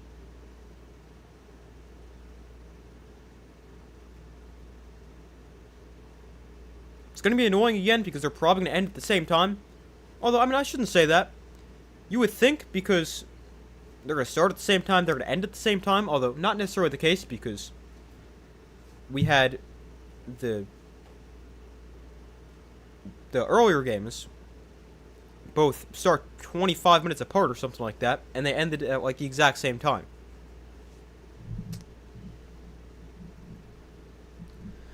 So, Houston controls the tip. And we're underway in the Sweet 16 between Illinois and Houston. Houston, a corner 3. No good. Rebound goes to Illinois. Keaton Wagler pulls it down. This game being played in Houston. So you would expect Houston to have the advantage here. In terms of the crowd. Here's a cross-court pass. Wagler. Now here's the drive inside. And the layup. High off the glass. Doesn't go. Putback is in. And Illinois grabs the game's first points.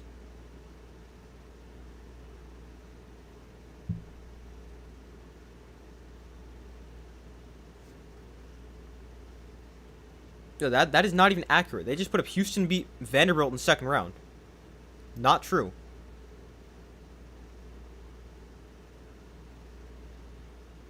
Nebraska beat Vanderbilt. Houston beat Texas A&M.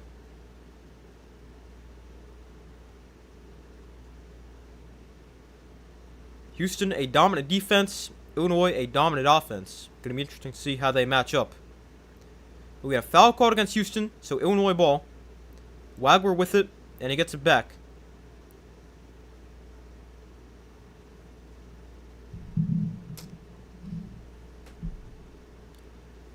So here is Wagler, 10 to shoot. He drives inside. Wagler tries away at him, but it doesn't go. And rebound goes to Houston. Here's Fleming's the other way. His mid-range jumper, no good. And Illinois with the rebound. And they got numbers. Now they'll slow the pace down.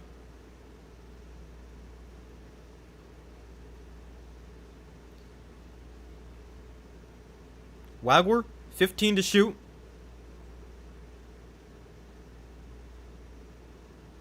Now 10 to shoot. Wagler gets it back. Outside, down to 5 on the shot clock. We gotta get a shot up. Wagler. Mid-range jumper. Airballs it. So we've got a shot clock violation against Illinois. Great defense there for Houston. Oh, somebody got hit in the face. JoJo Tugler got away with one.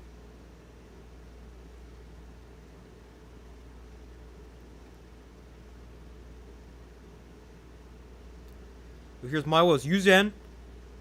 And he puts up a 3. No good. Rebound goes to Illinois.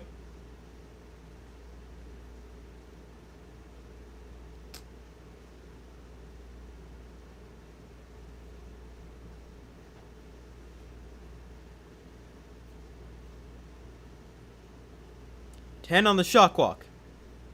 Wagler drives inside. Layup is not going to fall. Illinois got about 5 chances on the putback there. Couldn't get any of them to go.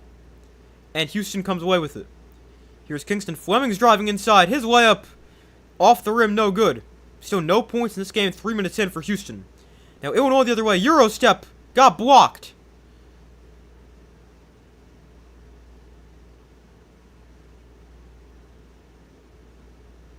So now Houston slows this pace down. The teams are a combined 1 for 12 from the field to start this game. Here's a free throw line jumper. No good.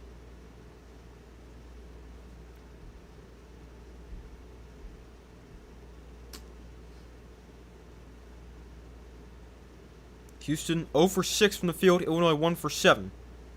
Here's a 3 for Illinois. No good. Long rebound controlled by Illinois. And now a cross-court pass to Wagler. Extra pass to the corner. There's a 3. Air ball. And the rebound gets knocked out of bounds off of Houston. Goes off of Fleming's. So it'll be Illinois ball.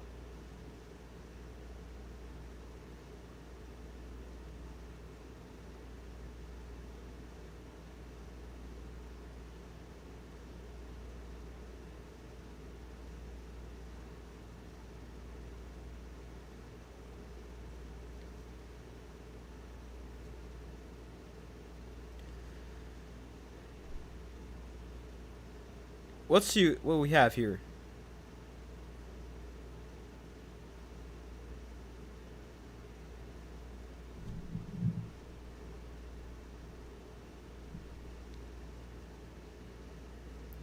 We've got a review by the refs. They want to take a look at this and see who the ball came off of.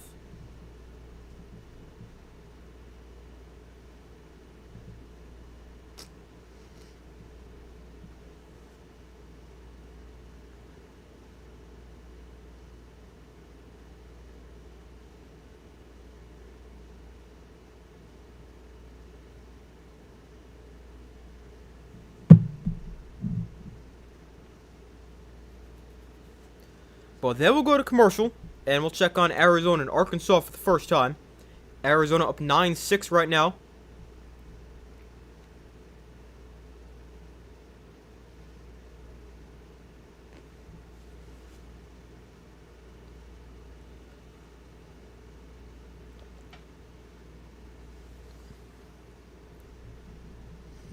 We'll watch that game for a little bit until they get to a commercial and just see what's going on there. So Arizona by 3. Here's Brazil, who put up a deep 3. Off the front of the rim, no good. Rebound Arizona. Here's Braden Burries with it.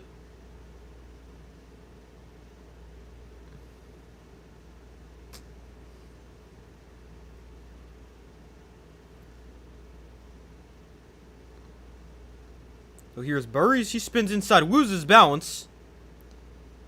And then we get a tie-up. Possession arrow goes to Arkansas.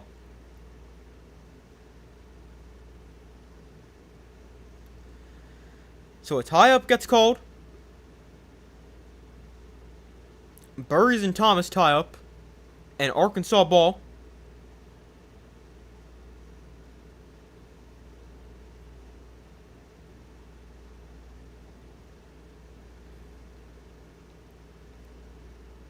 There's a bounce pass inside. Acuff. Layup doesn't go. Through a lot of contact. But no foul. Here's Jaden Bradley. And he kicks to Koa Pete. Almost lost the ball.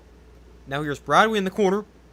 He's open. He'll shoot a 3 and make it. Jaden Bradley doubles Arkansas score. It's now 12-6. And Arkansas 0 for 3 from deep. We've got Arizona made both threes so far.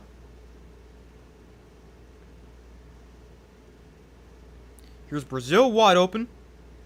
Passes up the 3. He drives inside and throws it down.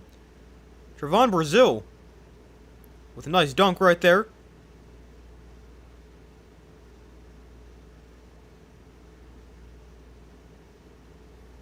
Here's the drive inside, layup off the glass and in. Arizona back up 6.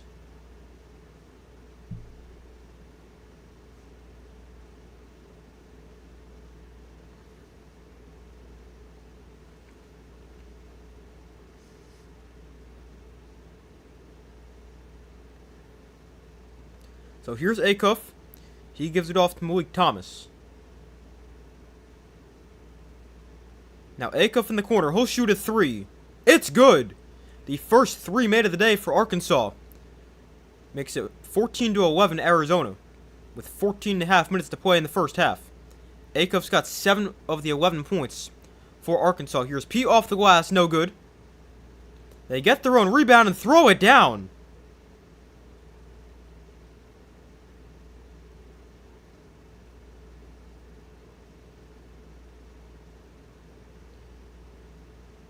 Here's Brazil with it. 5-point game. Acuff a 3. No good. Came up short off the front of the rim. And here's Bradley the other way. Now they'll slow the pace down. Bradley, nice pass to Pete. And his layup doesn't go. The putback is not going to count. A foul got called in the initial shot. So Koa Pete at the line. Shooting 2.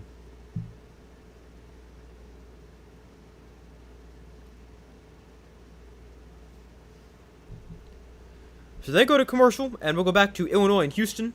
I don't want to be back and forth too much, but I do want to try to keep an eye on both games. So we'll go back to Illinois-Houston for now. And what we might do is we might just switch back and forth the commercials. That might be the best way to do things. Keaton Wagler got the 3rd point of the game for Illinois. He's shooting free throws here. Made the first. And the second free throw for Wagler rolls out. Rebound goes to Houston.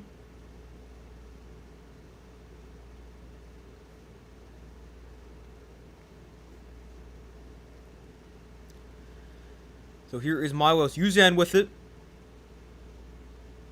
And here's Emmanuel Sharp, left wing 3. It's good. And Houston finally gets points. Takes almost 5 minutes to do it. But Sharp nails a 3, and we are tied at 3. Man, talk about a big difference between this game and Arkansas-Arizona. We've seen 2 shots made from the field in this entire first 5 minutes. I watched Arkansas-Arizona for 2 minutes and saw 2 shots made. Also, I just saw this is getting cut off.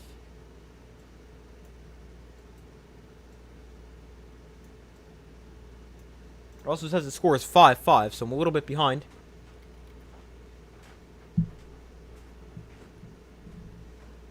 Here's Fleming's a step back 2. It's good. Nice shot. And we're tied at 5.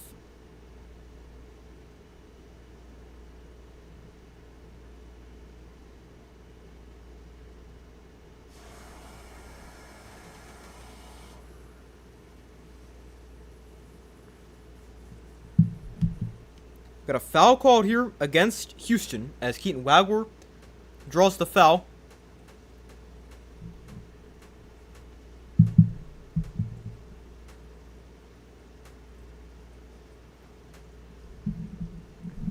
Give me 1 second.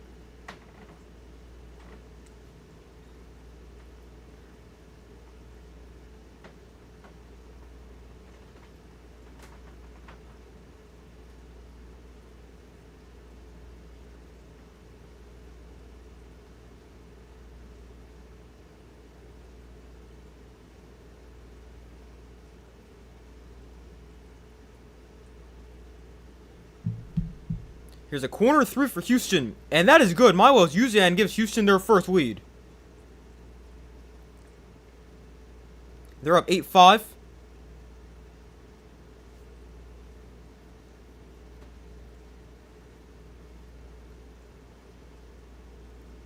So here's Wagler with it.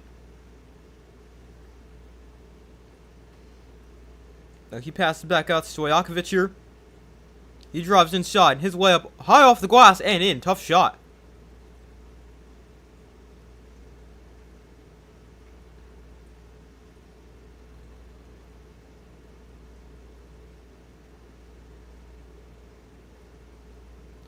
So here's Uzan driving inside.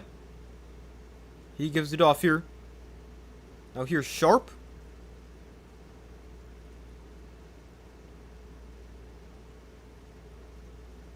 Now here's Uzan, got 3 to shoot. Step back 3. Airballs it. So 8-7 Houston, 12:51 to go. And a shot clock violation for Houston.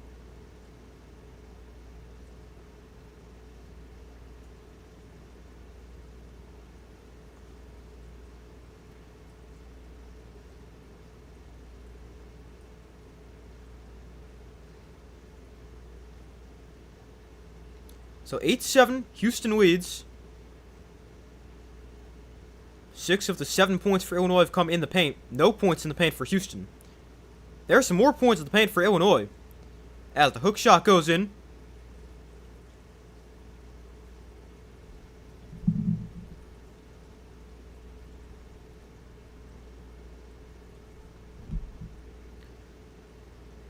So here's Uzan with it. He kicks to Sharp on the wing. Now Uzan, 5 to shoot. He gives it off. Corner 3, no good. Rebound gets tipped back out by Kingston Flemings, controlled by Uzan. Now here's Flemings, 12 to play in the first half.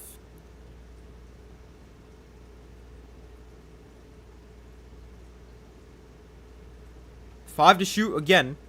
Sharp, nice step back. His 3. Airballs it. Went straight off the backboard, never hit the rim. So here's Illinois the other way.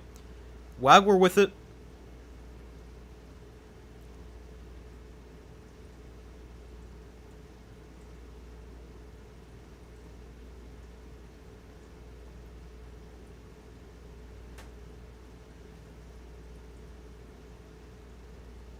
Now here's a mid-range jumper, and that one no good. Rebound grab by Houston.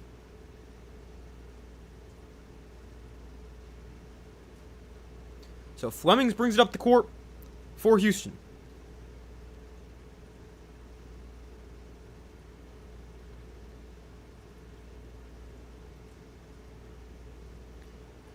So here's Uzan.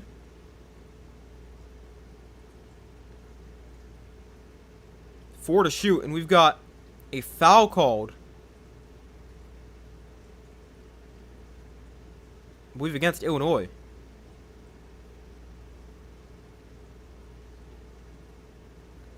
So we got 10:56 to go in the first half. Illinois up 9-8.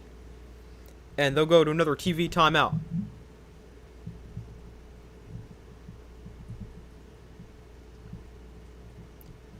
Arkansas, Arizona. Arizona up by 6, 21-15.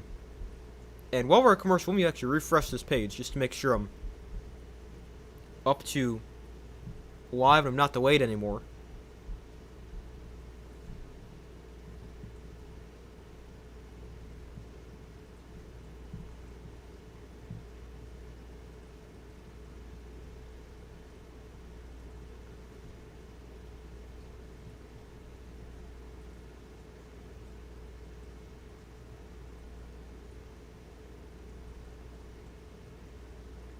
Give me 2 seconds.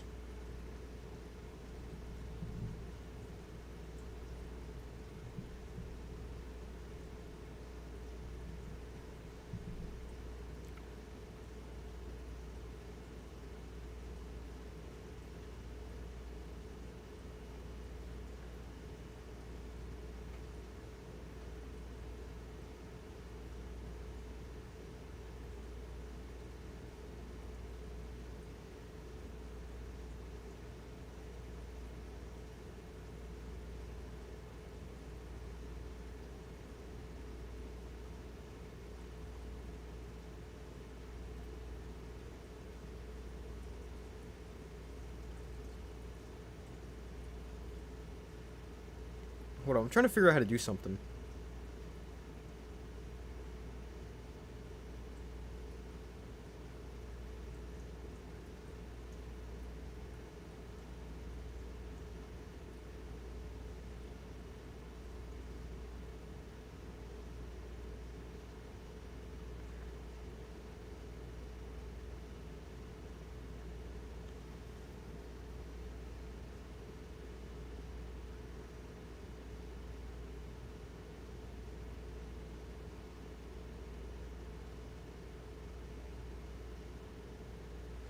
Alright, sorry about that.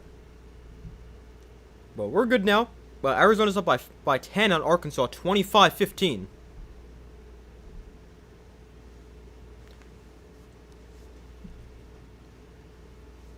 Like, that is the one area Arkansas can find themselves in trouble. If they can't keep scoring, their defense is not good enough to slow down Arizona. And if they go against a really tough defense, so if they can't keep scoring, I could see Arizona winning that game fairly convincingly.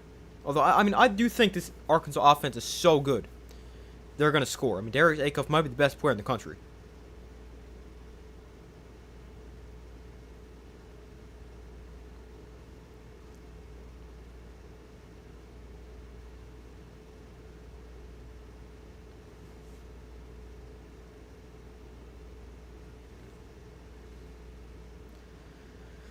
So they're back from commercial, a 1-point Illinois lead. Here's Flemings with it for Houston. He gives it off to Sharp, bounce pass inside, a long 2-point jumper is good. Sinak with the 2 points right there, puts Houston on top 10-9.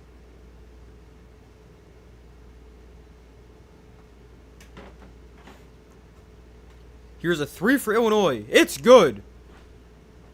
They hit their first 3 of the day, and they go up 12-10, with 10:15 to go in the first half.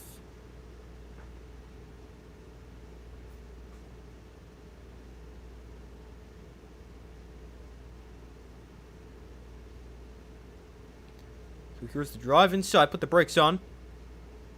And now here's Sinak, another mid-range jumper, no good.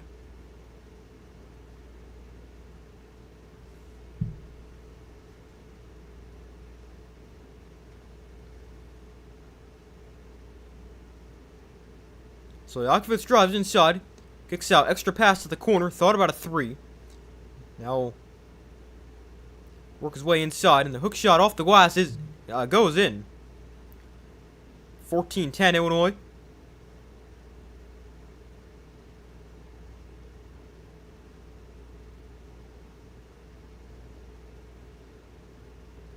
So a 4-point Illinois lead. Here's Tugler inside.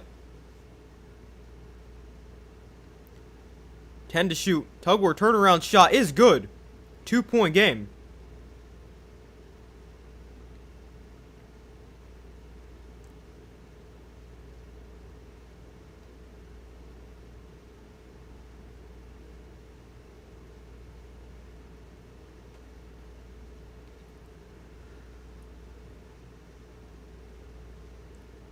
Here's a kick out. Wide open three for Stojakovic. No good. And then we get a foul called on the rebound.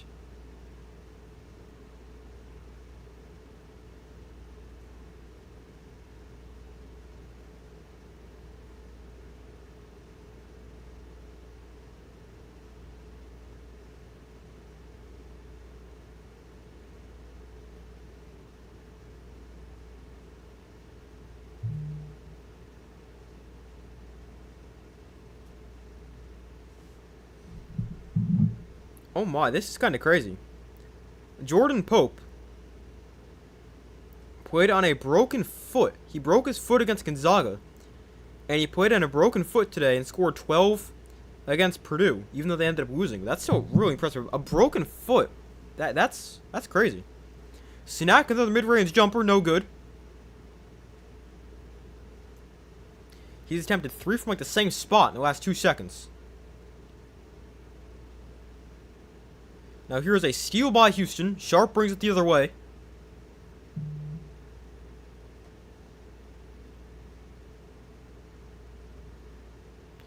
So here's Uzan in 2-point game. 8:05 left in the first half.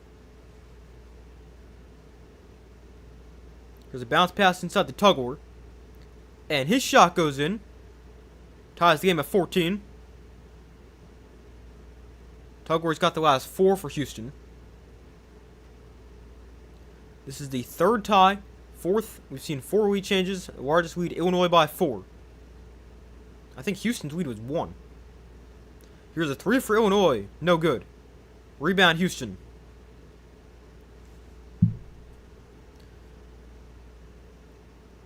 Here's a step back 3. No good.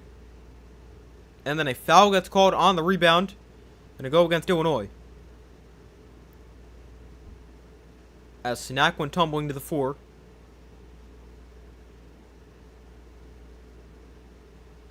But tied at 14, 7:26 to go. They'll go to a TV timeout. And Arizona still leads Arkansas. They're up by 11. With 9:50 to go in the first half there. And how does this get messed up so often?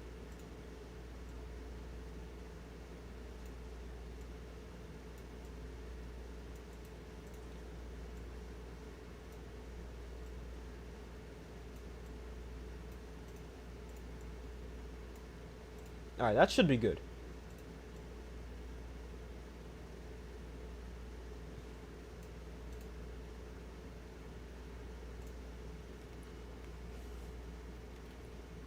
But we got a tie game here, 14-14.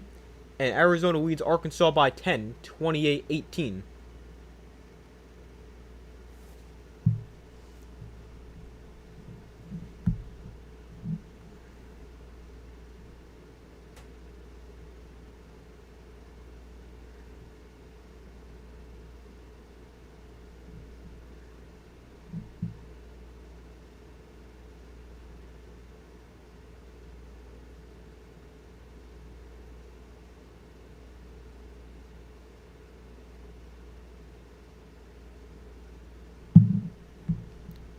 But we still wait for them to come back from commercial break here. But a low-scoring game so far, tied at 14.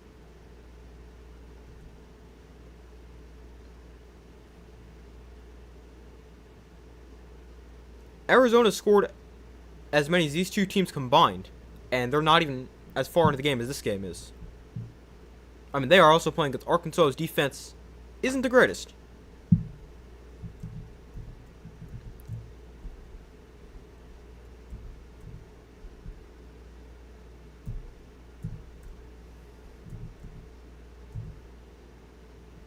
Like on KenPom, just pulled that up real quick. You've got Arkansas's defense ranked 53rd.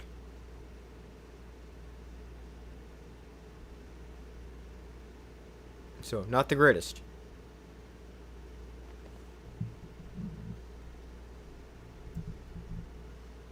But we still wait for them to come back from commercial break here, tied at 14.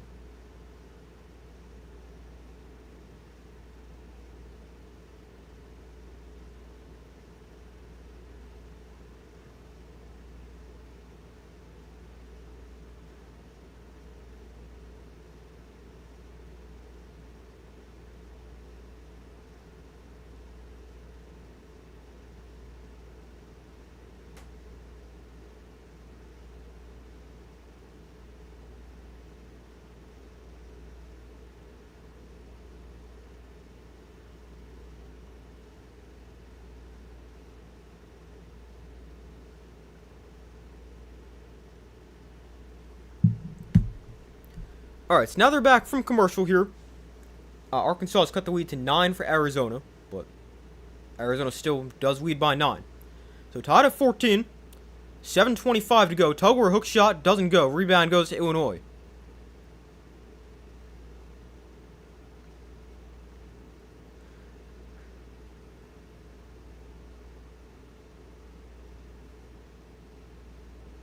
So here's Wagler with it, and he'll put up a 3.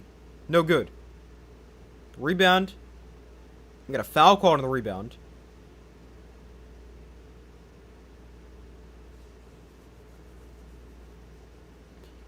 They call a shove against Houston on the rebound, so it's Illinois ball.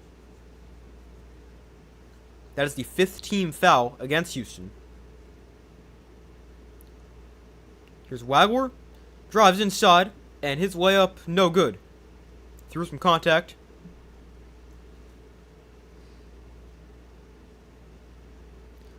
So here's Uzan taking it the other way.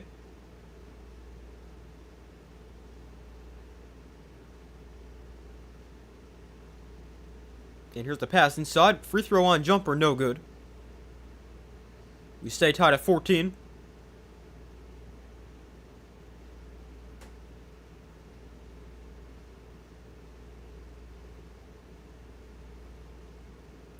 Here's a pass inside the web. We almost missed that, but he made it. Nice pass.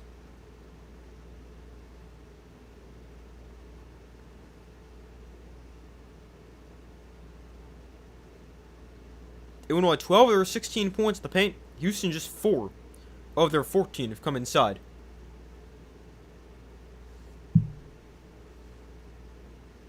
So 6 minutes left in the first half.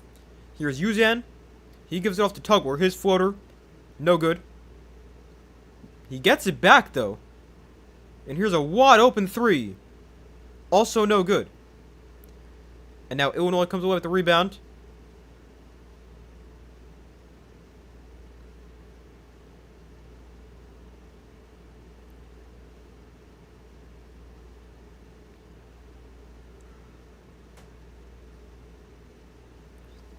So 10 to shoot for Illinois. Here's Wagler.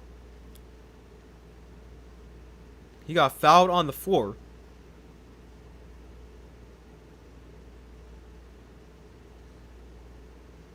That's the 6th team foul against Houston.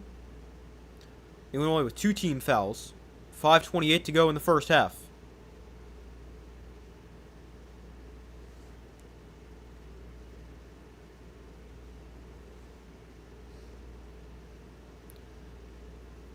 So 16-14 Illinois. Under 10 to shoot. Now here's Stojakovic. Driving inside. Gotta put a shot up. He does, and it's good. Wow, what a shot. The turnaround jumper from the free throw line. Stojakovic puts Illinois up 4.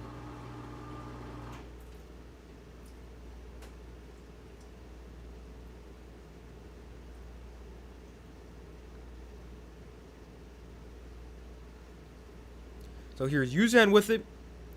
He kicks out. 3 for Houston. Off the rim, no good. So Wagler takes the other way. 4:35 to go in the first half.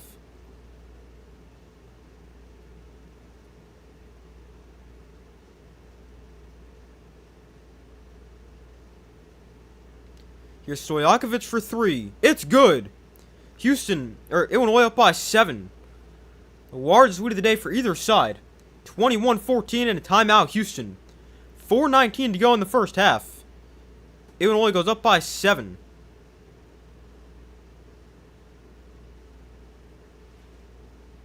That's 5 straight for Stojakovic as well.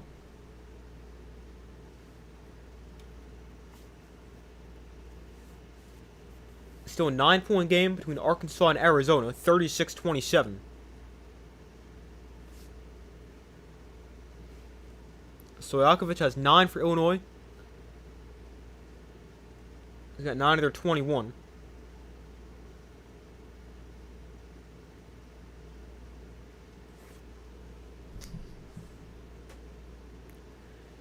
Leading scorer for Houston is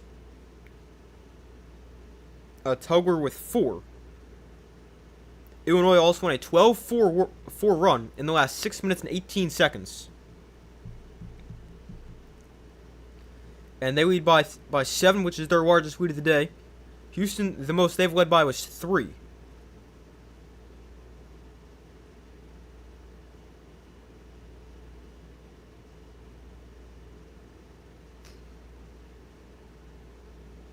Arizona leads Arkansas by 11, 38-27.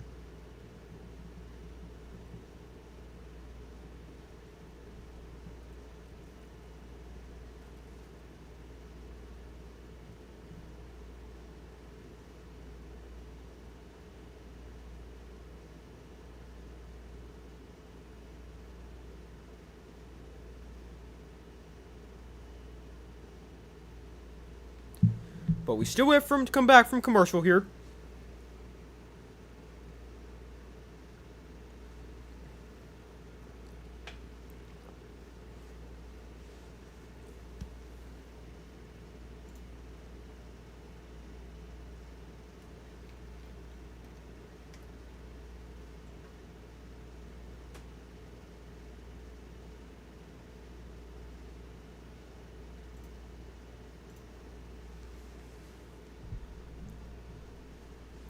Alright, now they're back after the Houston timeout, trying to end the Illinois run. We got 4:19 to go in the first half.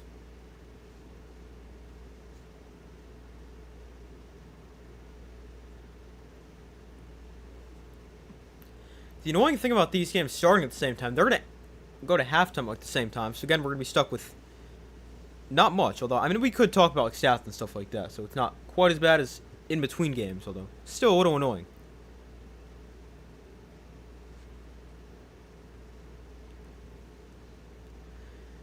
Neither team is shooting the ball that well.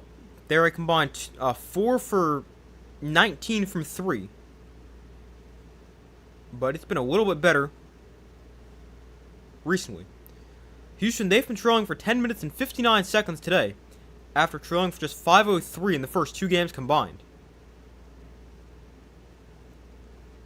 But I mean, there's also a huge difference between Illinois versus, who do they play in the first round? Idaho and Texas A&M in the second round.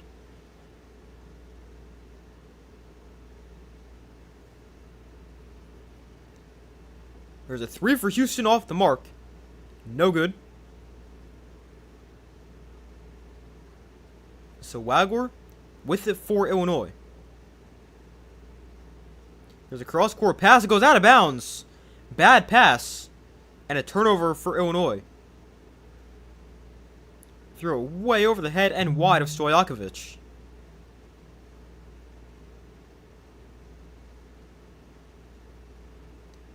And that is the 5th turnover. A 5th turnover against Illinois. They'll go to another commercial. So let's actually go out to Arkansas, Arizona for a few minutes. That game, Arizona leads 38-27. Darius Acuff at the line for free throws. What? Nope, never mind. He's not at the line. Arizona's at the line for free throws. I don't know why they just showed him then.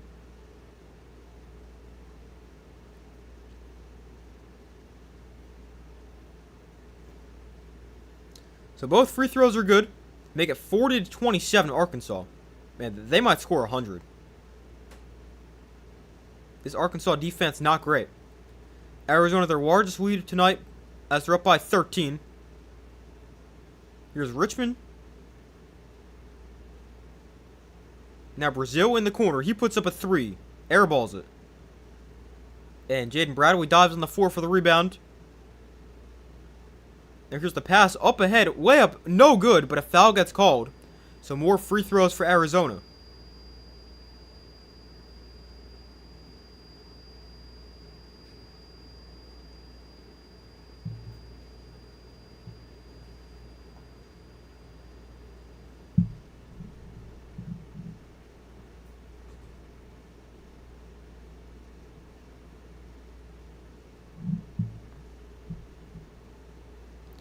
So the first 2 free throws is good.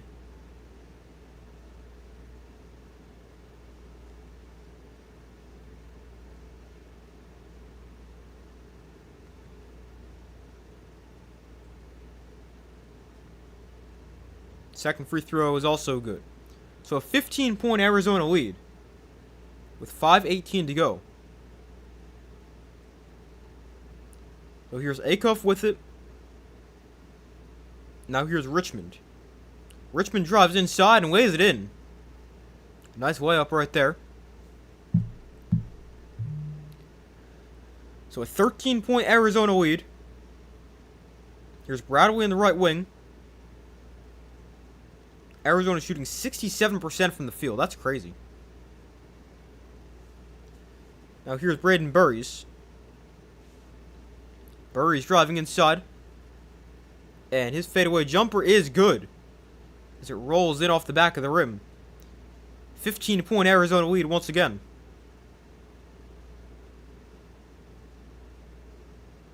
Burries has 9 points. Here's Richmond to baseline drive. His shot in off the glass.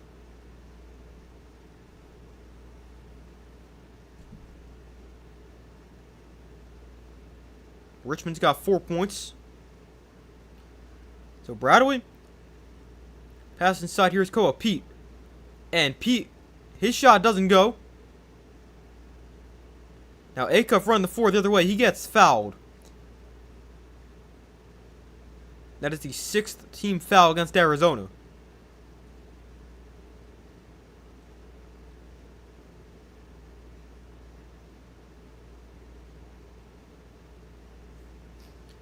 But then we'll now go to commercial, and we'll go back to the game that is much closer. We'll go to Illinois and Houston. Although Illinois is starting to take a little bit of a lead. They're now up by 8, 24-16.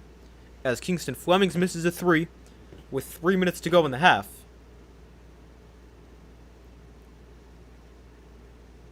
Well, we'll probably just watch most of this game, because Arizona-Arkansas is not necessarily the closest game in the world.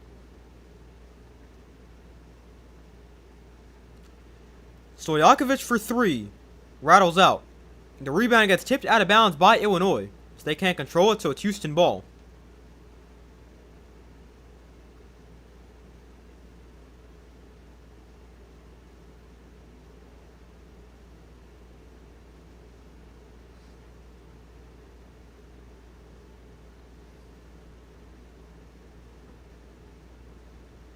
So 24-16, Illinois leads.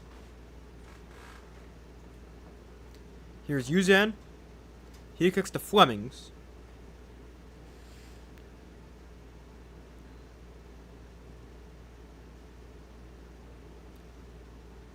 Under 10 to shoot. Uzan drives inside. His floater, no good. They get their own miss. Back out to Sharp. He thought about the 3. Now he'll put one up. It's good. What a shot. A deep 3 for Emmanuel Sharp. It's a 5-point game.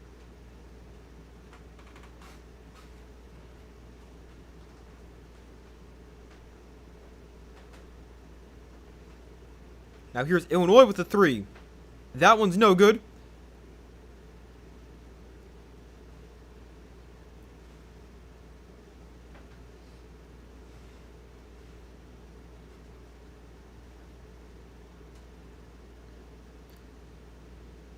I think we had a foul called on the rebound. Not completely sure, though. Sinak already has 6 rebounds for Houston.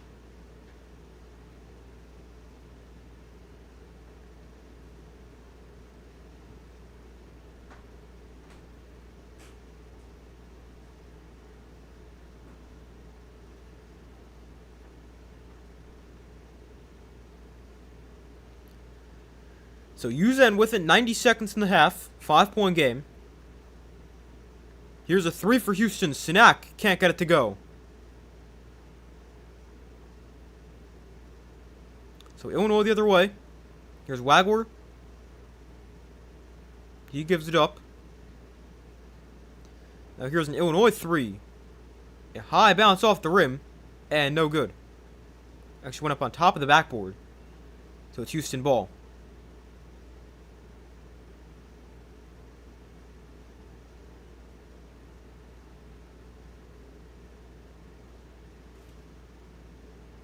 So a minute to go in the first half, 5-point game. Here's Flemings driving inside. His jumper rims out. And we got a foul called on the rebound against Houston.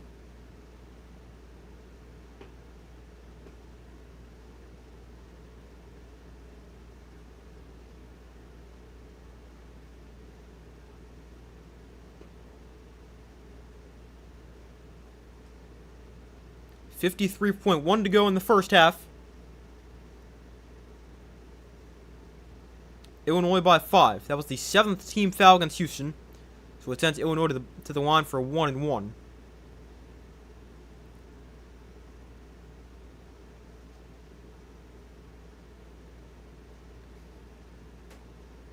And the first free throw rims out, no good. Snack, another rebound.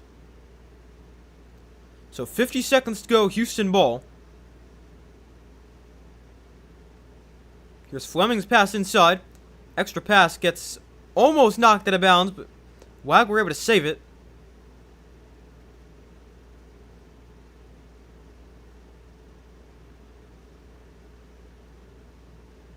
So 30 seconds left in the half. Illinois by 5. Wagner drives inside, layup through contact, can't get it to go. Rebound Houston. Shot clock off, 20 seconds left in the first half.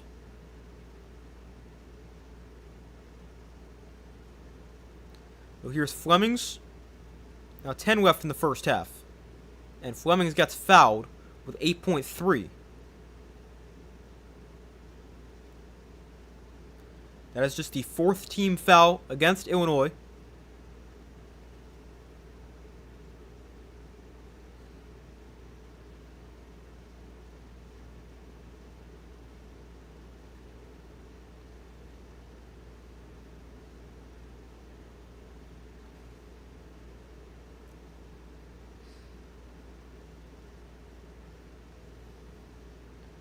So 8.3 on the clock.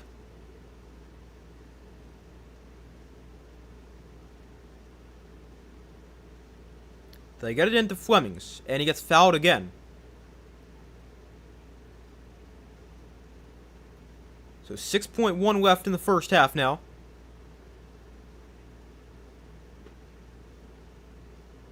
Illinois still a couple more fouls to give.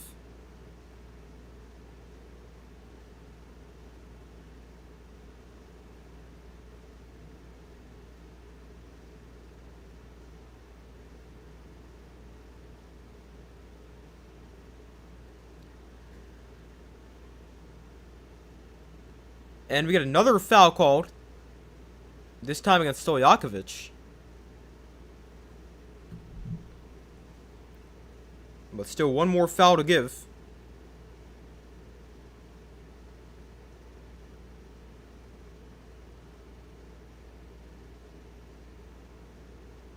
And the layup goes in.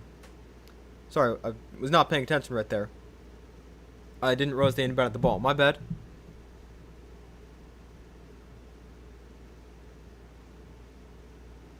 Oh, sorry, that was actually a 3 from... What am I even looking at? I'm sorry. But we got 24-22. Illinois leads Houston at the half, but Houston ends the half on a pretty good note. They hit the 3 right before halftime from Kingston Flemings. And, I mean, only down 2. Not that bad. I mean, obviously they'd like to be winning, but could be worse.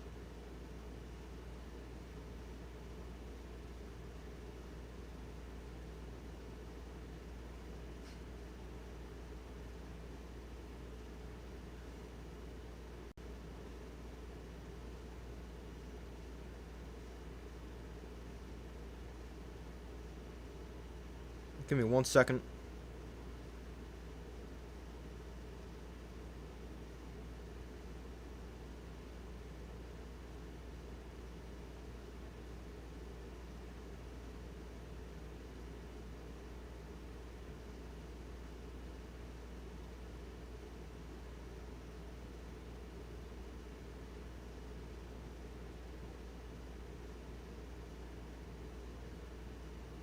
Give me 1 second, just to check something.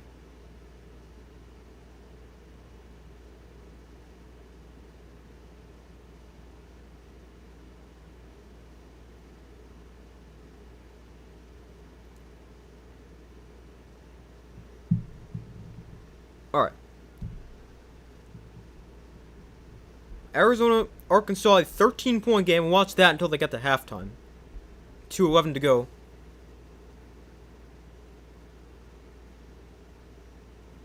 Illinois, Houston game's been slow. Yeah, pretty slow so far. And a lot of defense.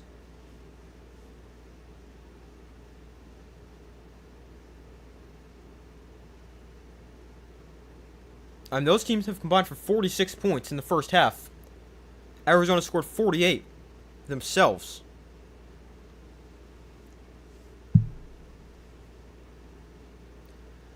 So the first free throw for Arkansas is good.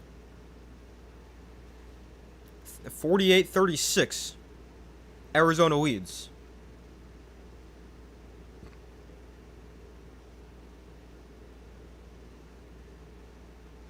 Second free throw is also good.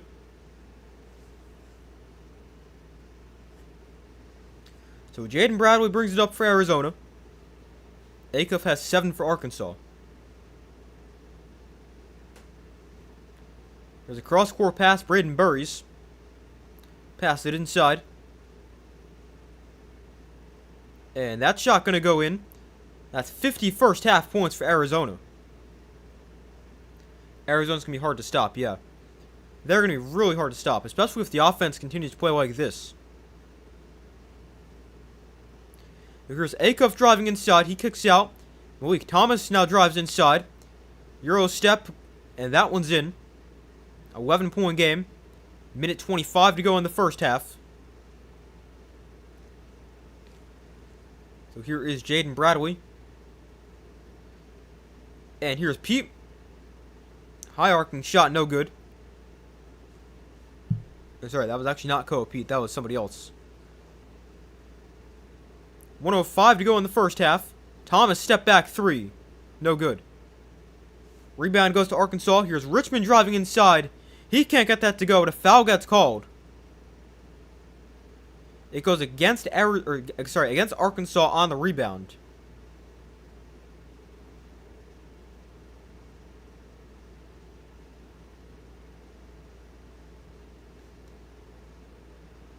Apart from Michigan, they're the best shooting team in the country. Yeah, I mean, Iowa State's a good shooting team as well, but I would probably agree with that statement.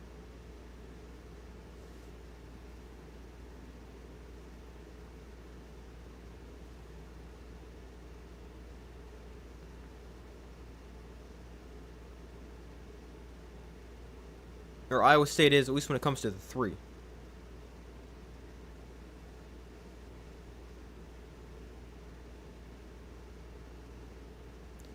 So the first free throw is good. 51-39. Still 57.1 left in the first half.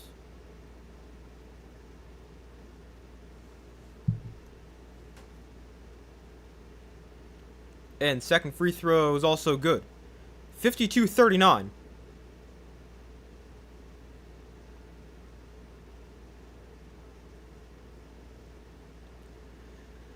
So here is Acuff with it.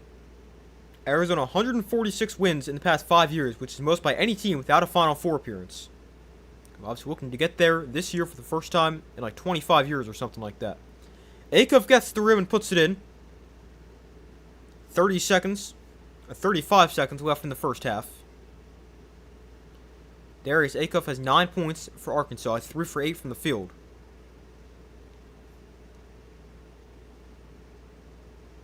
So here's Bradley driving inside. Bradley won't go, but he got fouled. So he'll shoot free throws.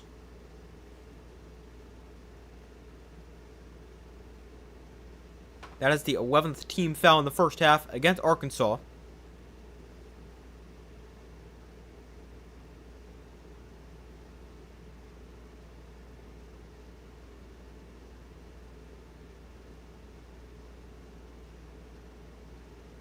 Bradley's got 5 points, 2 assists.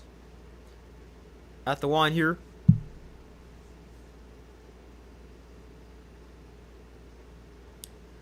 The first shot for Jaden Bradley's good. Make it 53-41.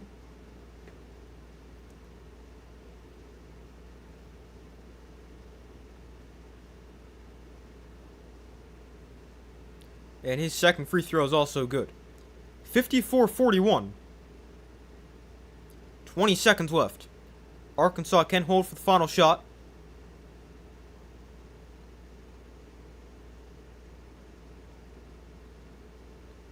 So here's Acuff driving inside. His layup does not go, but he got fouled with 7.2 on the clock. So he'll go to the line for 2 free throws.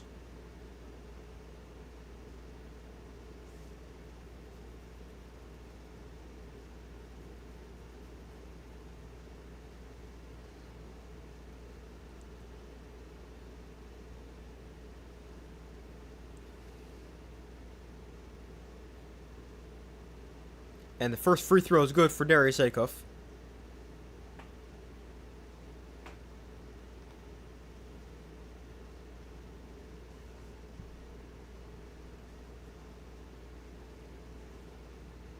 With 7.2 to go in the first half, a 12-point Arizona lead. Acuff averaging 30 points a game over his last 5. Tonight he's got 10. Although, still the first half. Now he's got 11. As the second free throw is also good. 5 seconds left in the half. Here's Bradley. Mid-range jumper. No good. Off the rim. And the full court shot after the buzzer. No good. So it wouldn't have counted anyway. But Arizona leads 54-43 at the half. An extremely high scoring first half. And Arizona up by 11. On Arkansas.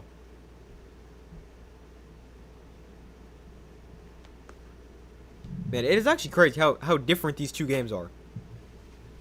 You've got like a 1,000 points scored here between Arizona and Arkansas in the first half. And then Houston, Illinois has a combined 46 points. That's crazy. We actually almost saw both teams reached the combined score for Illinois and Arkansas. Sorry, Illinois and Houston.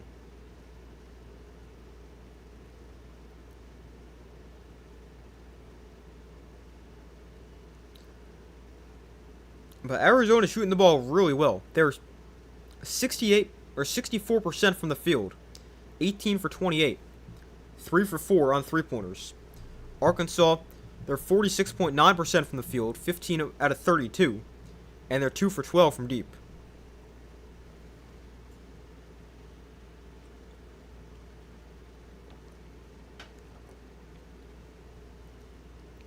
Then for Houston and Illinois, neither teams really shot the ball well in that game. From the field, Illinois 10 for 28, that's 35%. Houston is 9 for 33, which is 27.3%. And then from deep, 27% for Illinois, 23.5% for Houston. 4 for 17, Illinois 3 for 11.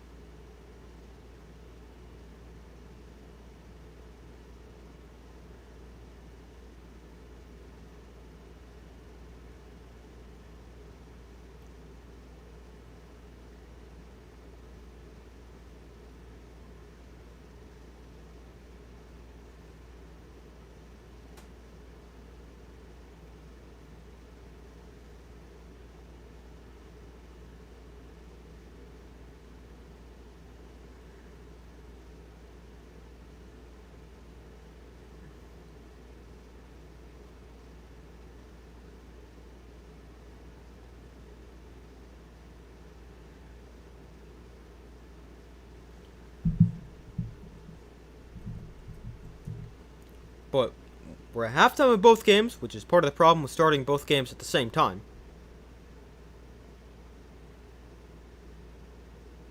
They get started at the same time, they'll probably end at the same time. And they got the halftime, not the exact same time, but pretty similar time as well.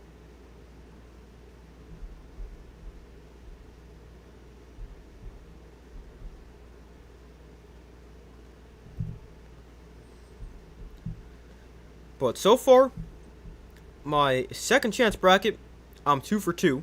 And if results hold, I would be 3 for 4, because I did not take Illinois. I took Houston, but I mean, that's still plenty of time for that game to change. Just a 2-point game at the half. And Arizona looks like they're in a good spot with Arkansas. Up, 11 at the half? Yeah, up 11 at the half. Trying to get to the Elite Eight and face Purdue. Houston or Illinois move on to play Iowa after their upset win today.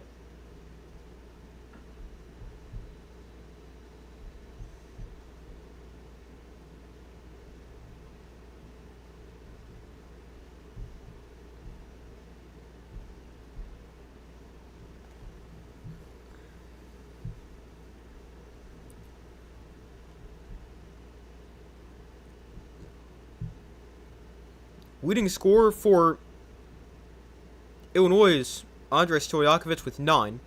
Leading scorer for Houston is Flemings with 7. For Arkansas, leading scorer is Darius Acuff with 11. And I'm not sure how to say this guy's name. But number 8 is the leading scorer for Arizona. He's got 11 in the first half.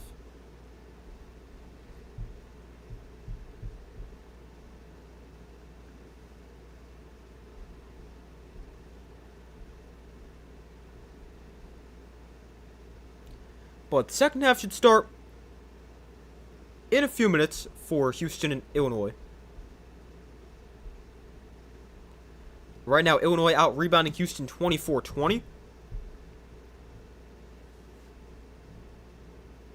But Houston has also turned it over, or Illinois has turned it over 5 times compared to Houston's 2. But it's been a pretty close game so far. Now, we'll have to see if one team starts to pull away, but wouldn't really expect that. I think both teams probably stay playing a tight game.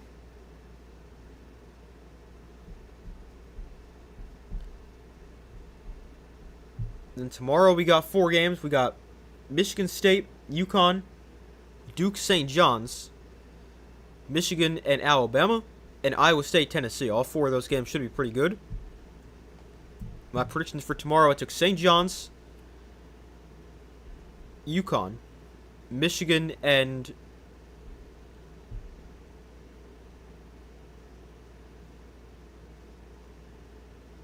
what is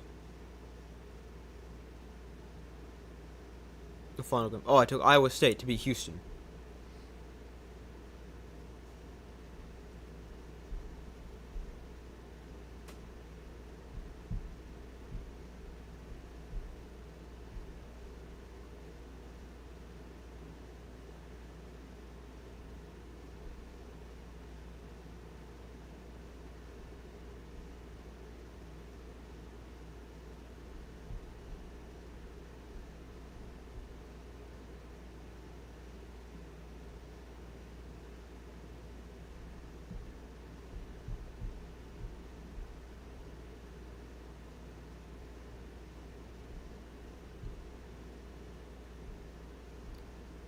But we still wait for them to start the second half. Should start in a few minutes.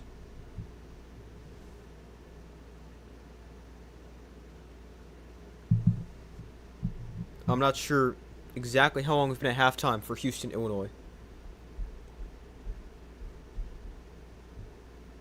But both teams playing pretty slow. Neither team shooting the ball that well. No fast break points for either side in the first half. And as far as points in the paint go, 12 for Illinois, 6 for Houston. Largest lead of the day was Illinois by 8. Houston's largest lead was 3. And Illinois has also led 77% of the game. Houston has led 7%. And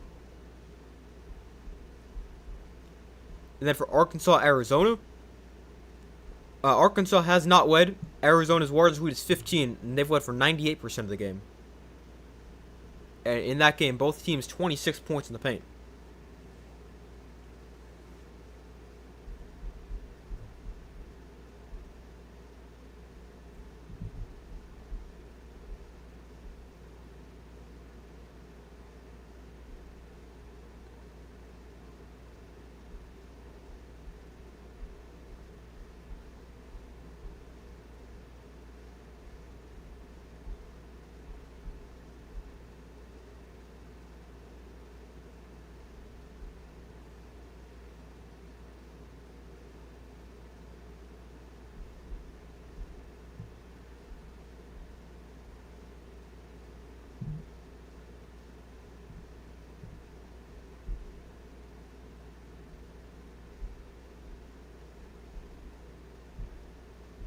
Give me 1 second while I check something real quick.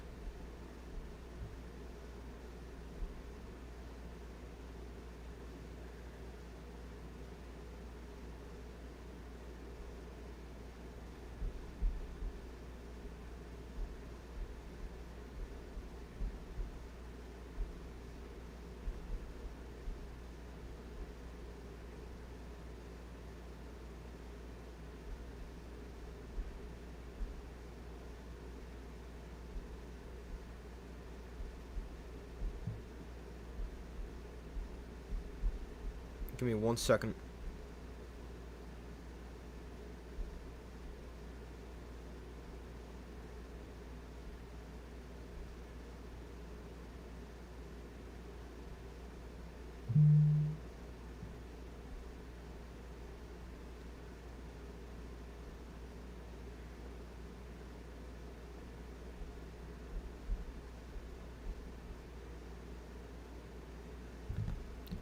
Alright.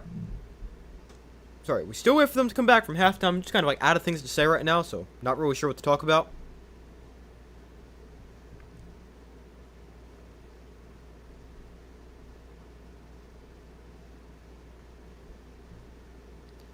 But hopefully we got the second half starting in a minute and a half when they come back from commercial.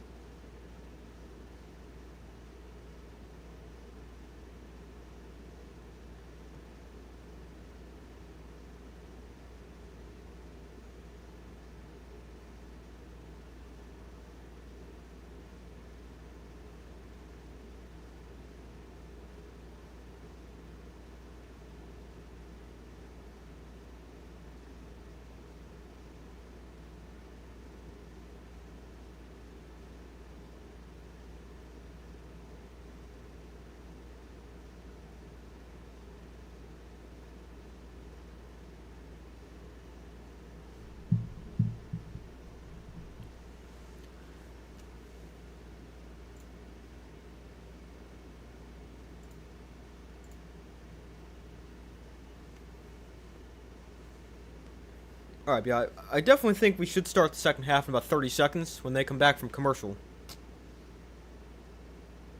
Maybe it just feels that way. We've been at halftime for a while.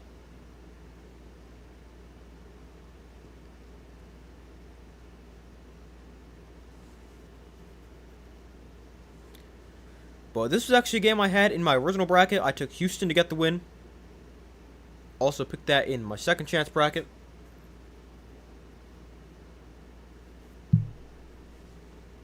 We'll see how accurate that is.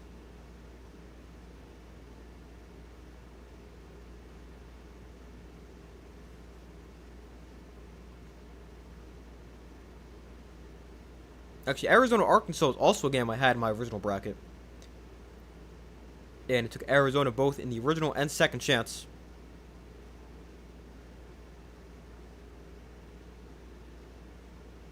Something I was wondering is when I made my second chance bracket, I was wondering how much I should really change it up from my original bracket, because my original bracket, all my Final Four teams are still in, 6 of my Elite 8 teams are still in. So, like, I didn't really want to go away from that too much, so I kind of just stuck with my original predictions. So, maybe that's a little boring, but I don't know. That's what I stuck with.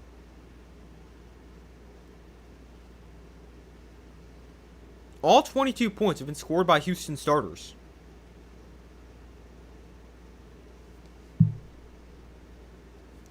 Not a single point from the bench. But the second half is going to start in a couple seconds. So the wait is finally over.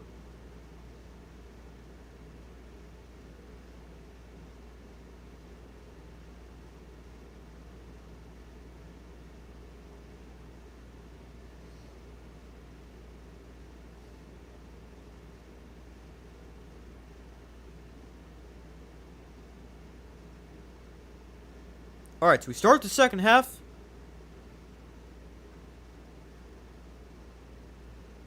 Teams with 22 points or fewer in the first half have lost 45 to lost 48 tournament games. Here's an air ball from Houston. And then it goes out of bounds. Sorry, an air ball from Illinois, I mean. Why do I keep confusing all these teams? Look, Arizona, Arkansas is annoying, but I can still, like, understand it. But, I mean, Illinois and Houston sound nothing alike.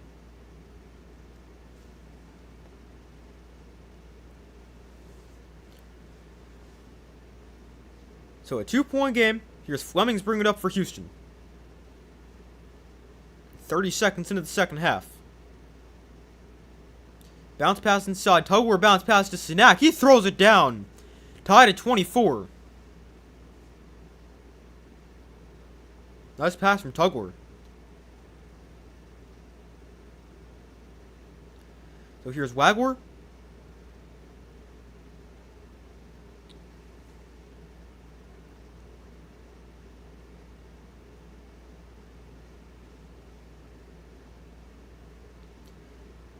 So here's back to Wagwar. 5 to shoot. He drives in. Free throw line jumper. Back of the rim. No good. And the rebound. Out of bounds again. Off of Illinois. So Houston ball tied at 24. Early in the second half.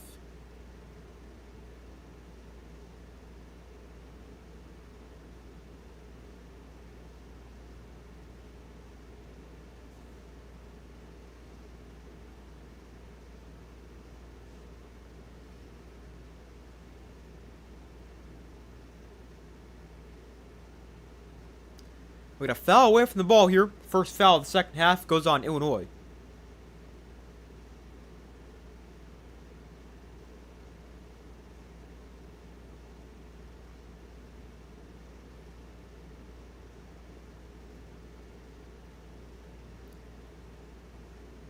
So here's Sharp. Step back 3. No good. Rebound goes to Illinois.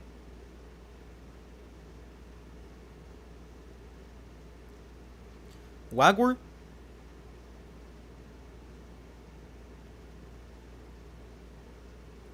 $18:30 left. Wagwar step back 3. It's good. 3-point Illinois lead.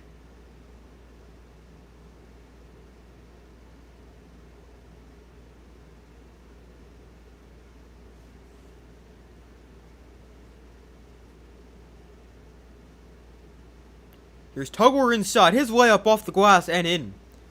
A 1-point Illinois lead.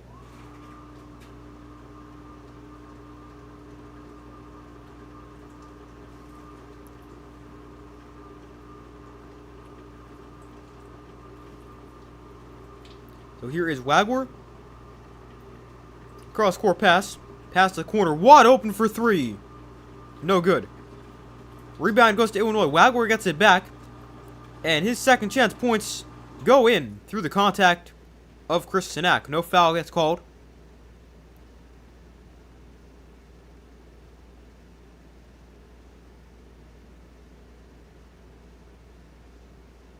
And now a foul called on Illinois again. Away from the ball.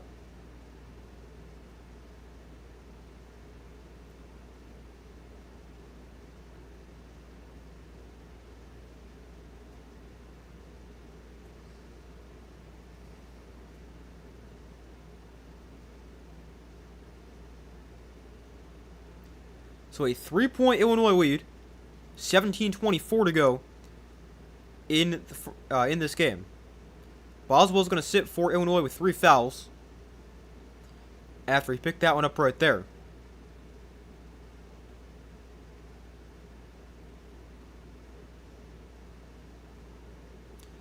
So Fleming drives inside, and he gets fouled.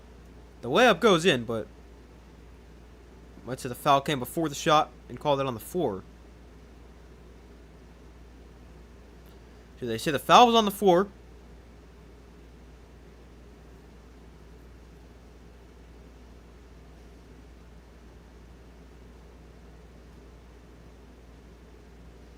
Houston has not attempted a free throw in this game. Illinois has only attempted 3.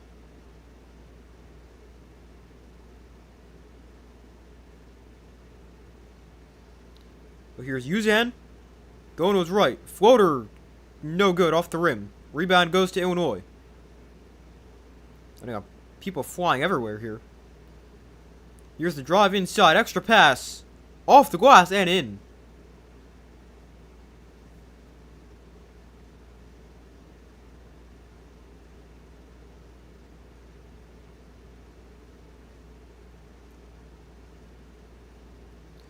So here's Fleming's for Houston. Drives inside, step back 2. Off the rim, no good. Didn't get that high enough. It goes off the front of the rim. 5-point Illinois lead. 16:20 to go in the first. Sorry, why do I keep saying the first half? But 16:15 to go. Here's Wagler driving inside, and he passes it off, and that one's in as well. A 7-point Illinois lead. 16 minutes to go. 33-26.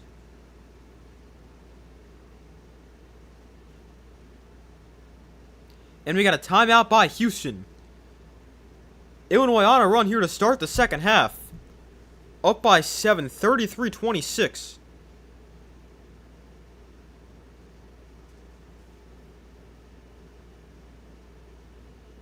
On a 9-2 run in the last 2:37. And Illinois has matched their largest lead of the day as they're up by 7. Actually, sorry, their largest lead is 8.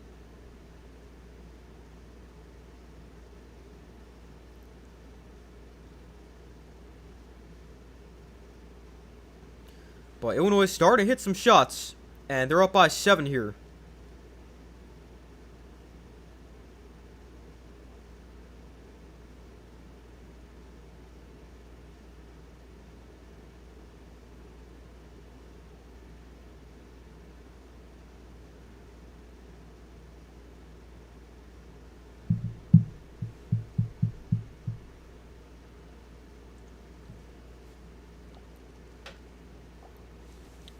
Houston's now got 2 timeouts left.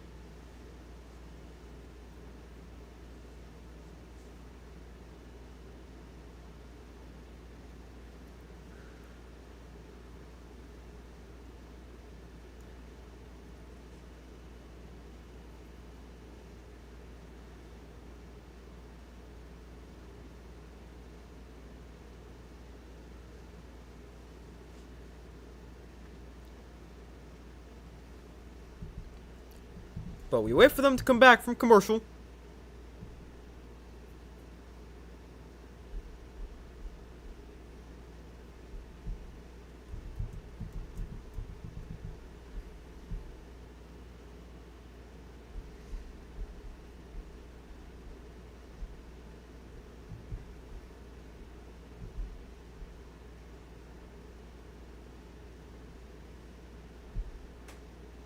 Give me 1 second. Just checking something real quick.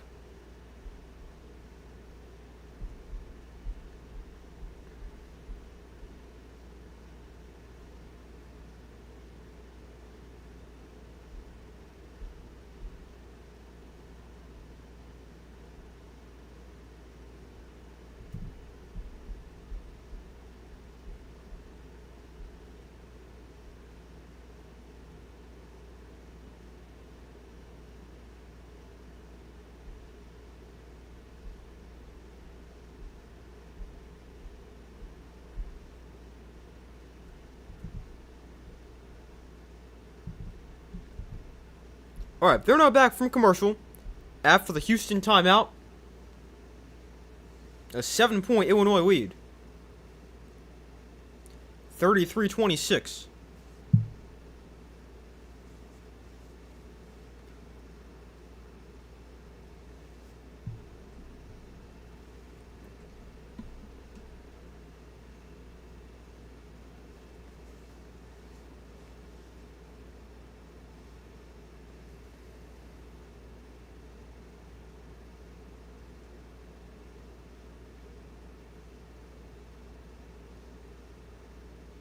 So 16:06 to go.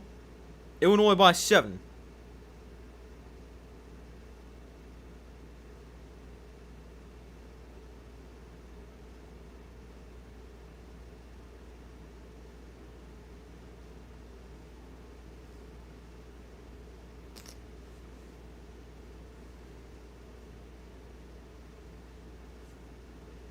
So here is Fleming's.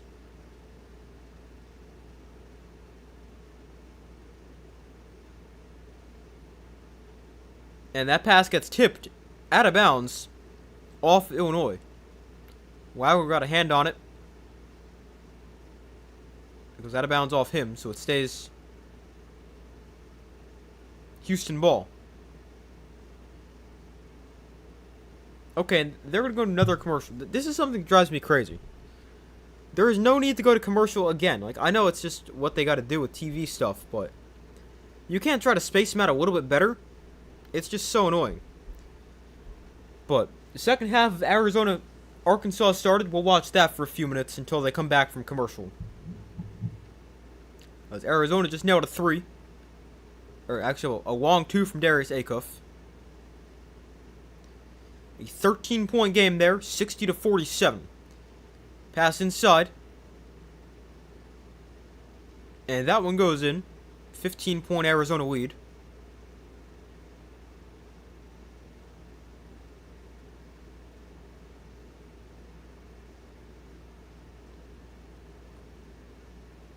Acuff trying to get inside. And his layup, no good. Here's Burry's run the floor. And his shot is going to go plus the foul. Braden Burry's a chance at 3-point play. Arizona up by a lot. 64-47.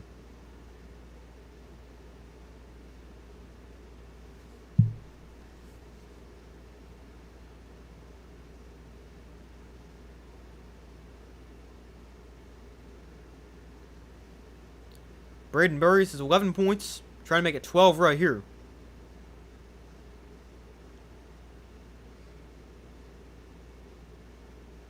And it's good. 65-47. Arizona up by, what is that, 18? Yeah, 18 points. Acuff step back too. Rattles out. Rebound gets knocked out of bounds off of Arizona. So it stays Arkansas ball.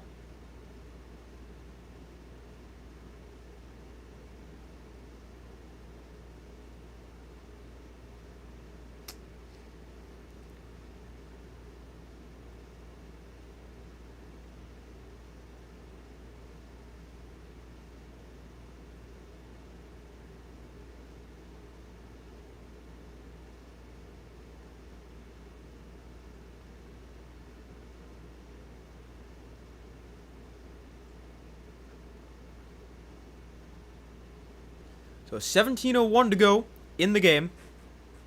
Bounce pass inside. Richmond lays it in. Nice pass off the inbound. Assist for Acuff.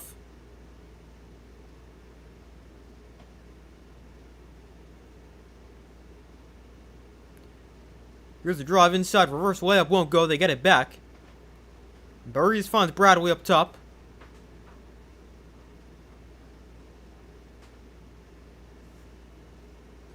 And Bradley getting inside. He missed the layup. But a good job just to get to the rim there. Now here's Acuff trying to do the other, go the other way. And a foul gets called against Arizona.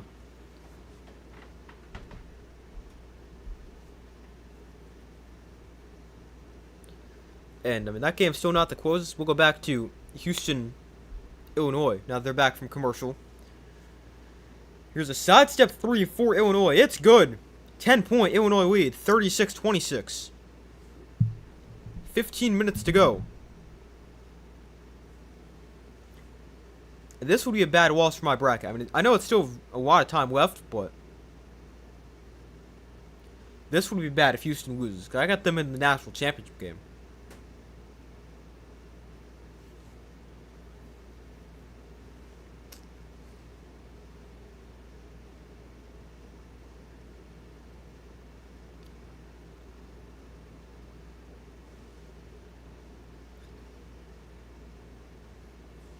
Houston, they've spent 19 minutes and 11 seconds and counting, trailing in this game, after trailing for 5 minutes in the first 2 games combined.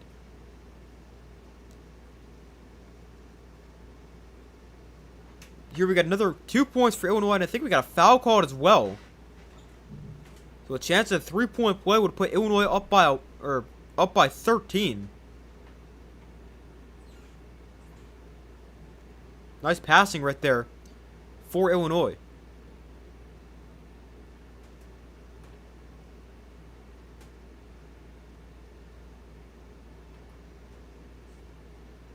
And the free throw, no good. Well, we get a foul called as they battle for the rebound.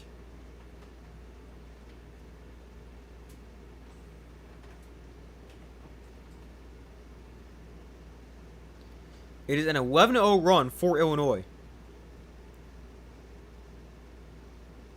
But they called the foul against Illinois on the rebound. And here's Houston. They really need some points right here. Illinois on an 11-0 run in the last 3 minutes. Points here for Houston could be nice. Uzan drives inside, kicks to Snack. Baseline jumper, no good. And the rebound knocked out of bounds off of Illinois. So it'll stay with Houston.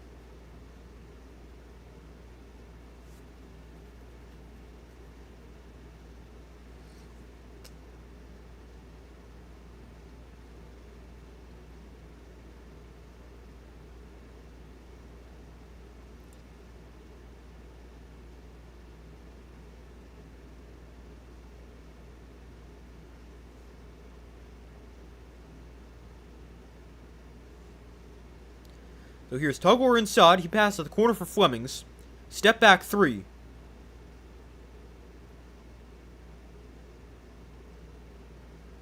That one missed. And the rebound gets knocked out of bounds off of Houston this time. So it's Illinois ball.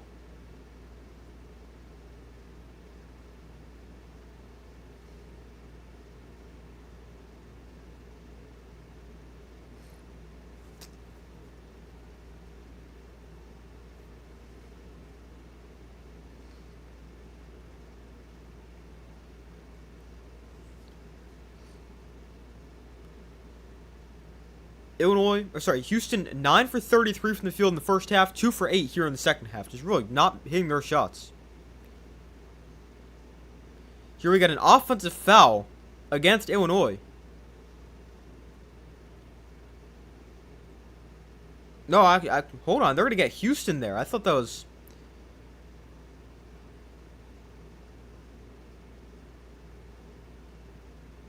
Was they call the first shove against Tugwar?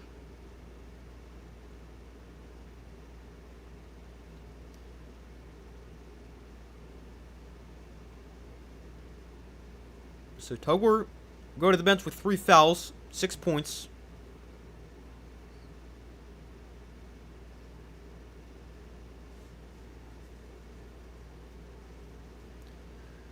So here is Wagler, 10 to shoot. He kicks at the corner. Stojakovic on the baseline, missed the layup as it rimmed out. And we got a tie up here. Possession arrow goes to Houston.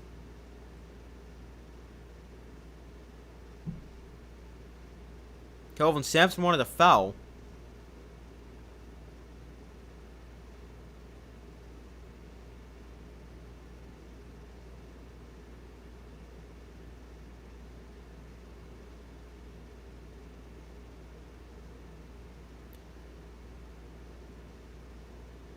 So here's Uzan driving inside, layup off the glass, no good. Man, they cannot get anything to fall right now.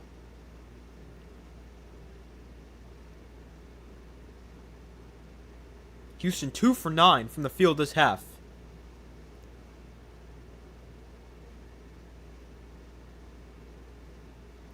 Wagler trying to get inside. And what do we got here? Foul?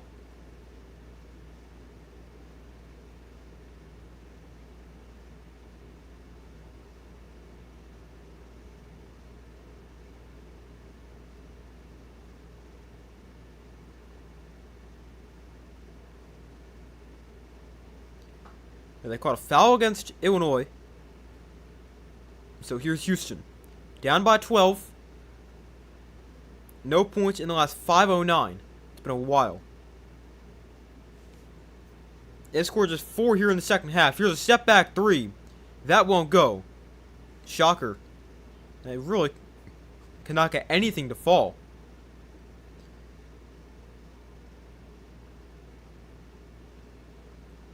Here's a 3 for Illinois. That one's good. Illinois by 15. 41-26.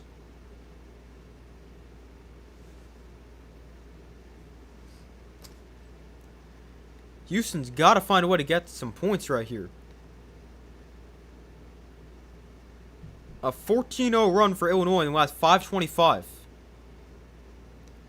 Flemings. He gives it up, and then a turnover here for Houston. Just lost the handle on the dribble and goes right to Illinois. Here's Wagler driving in. Spin move, kicks back out. A 3 for Illinois. It's good!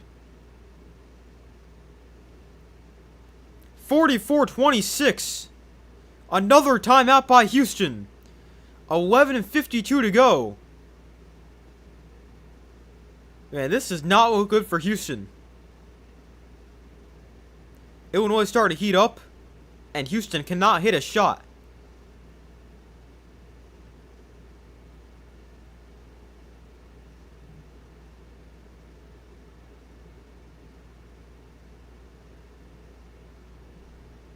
But this has been a really impressive performance so far for Illinois.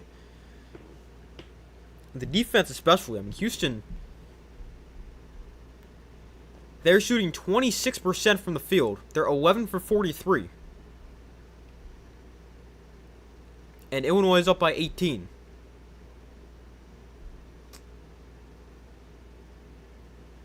Arizona leads Arkansas by 16.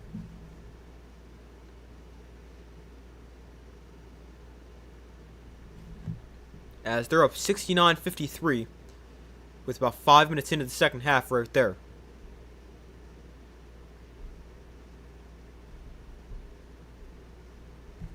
But both these games look like one team's starting to pull away. Especially Houston, Illinois. It seems like Houston really starting to fall behind.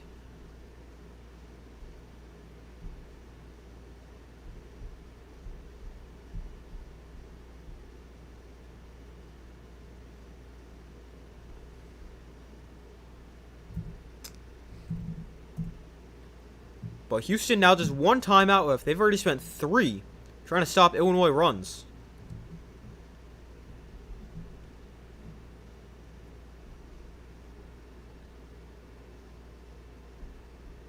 One in the first half, 2 in the second half.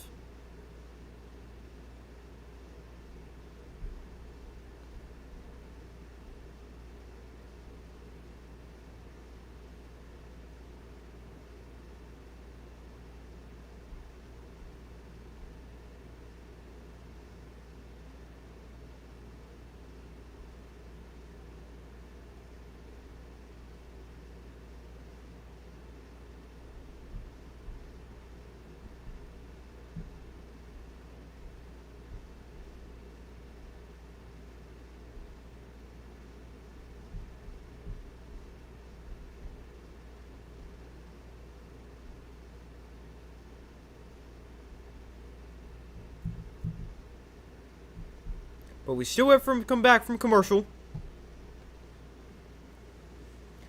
An 18-point Illinois lead. Houston's got to get something.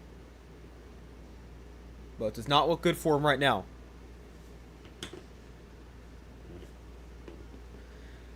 And we got an update on Arizona and Houston. Arizona and Arkansas. That is a 19-point Arizona lead. Yeah, both these games, different styles of games. One low scoring, one high scoring. But in both games, one team really starting to jump ahead.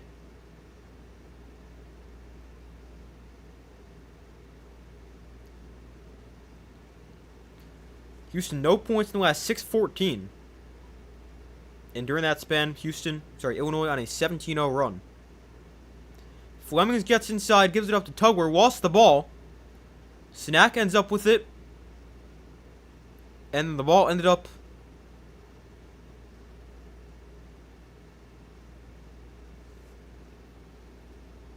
it's turned over by Houston. I think his foot might have been on the baseline.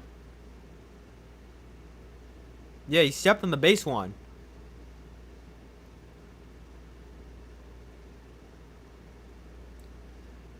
The problems continue for Houston. That shot no good for Illinois. Rebound goes to Houston. Here's a pass inside the tug war. Here's Uzan wide open for three. It's good. Finally, a shot falls for Houston. 15-point game.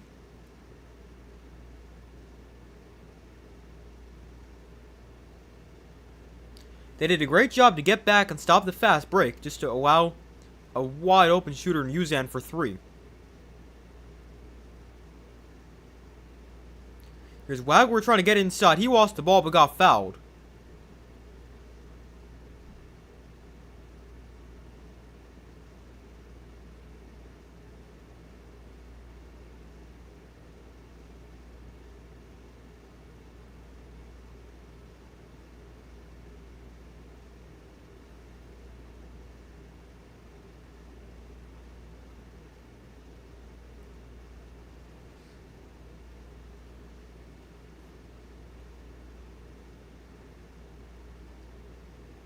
Here's a three for Illinois.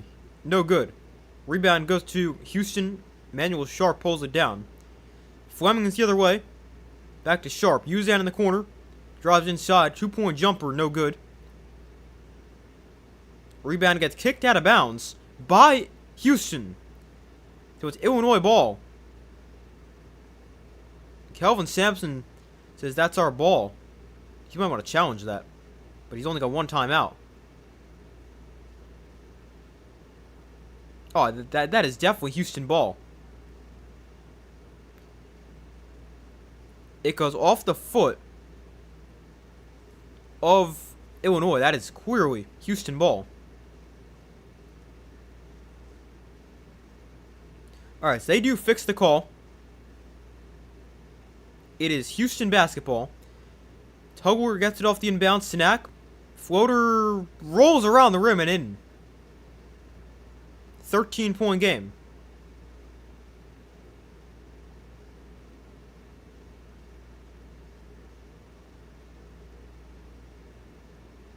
$10:15 to play. Illinois 44-31.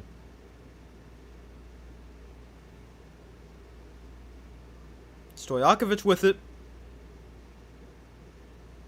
8 on the shot clock. Now here's Wagler. 5 to shoot. Wagler, step back 3. Off the back of the rim, no good. Rebound, Illinois. And the second chance points. Got a foul called against Tugler again. That's his 4th.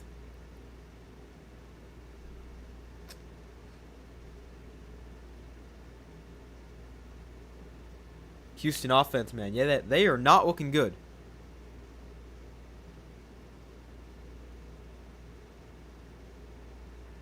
I mean, they've gotten a couple shots to fall within the last minute or so, but it has been pretty bad to watch.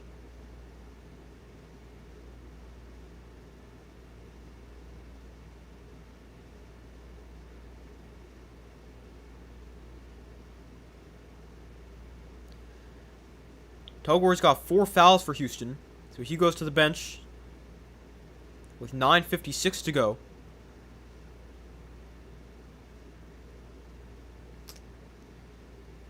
And we got a timeout by Illinois. A 15-point lead, 46-31, with 10 minutes to go. Or inside 10 minutes to go.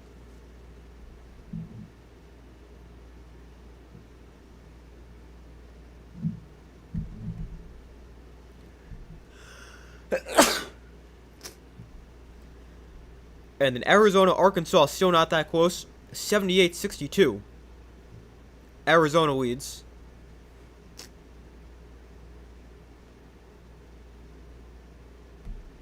I guess we'll check that game and see what's happening there. Never mind, they're at commercial. So we got both games at commercial right now.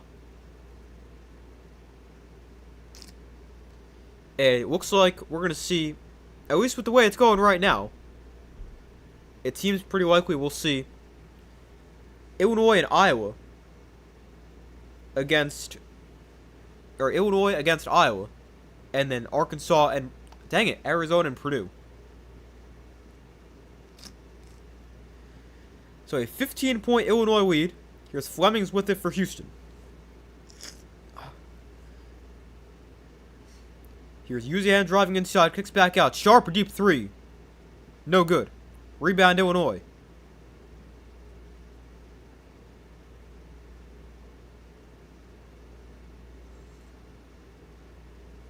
Houston is 5 for 23 from 3.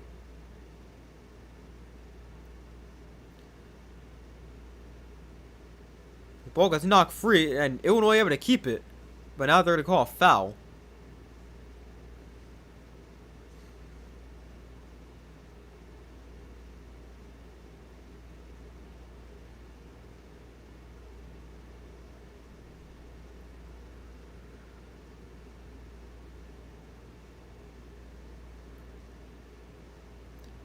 Here's Wagler with 3. No good. Rebound. Foul gets called against Illinois.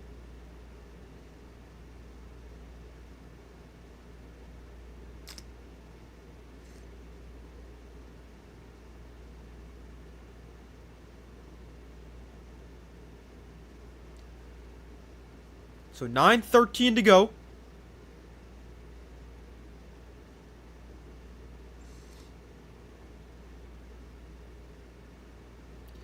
(46-31), Illinois leads Houston. The game being played in Houston as well. So here's Sharp driving inside. He puts the brakes on, fades away, and hits the shot.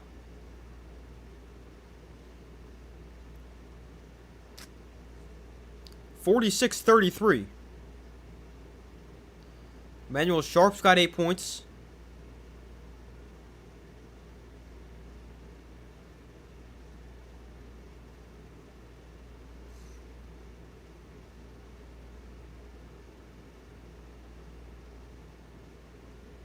Here's Boswell with it for Illinois.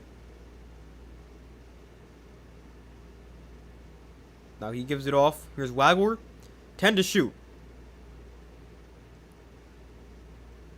That pass gets knocked away, but a foul called.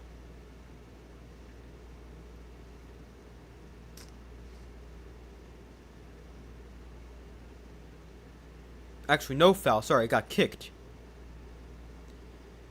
A kicked ball by Houston.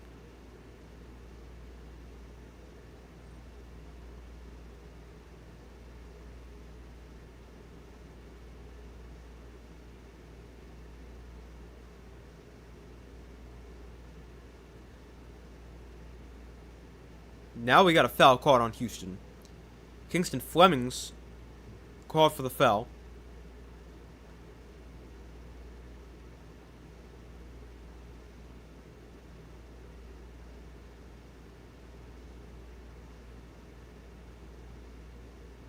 And that is the 7th team foul against Houston. So it puts Wagler to the line for a 1-and-1. And he misses the front end.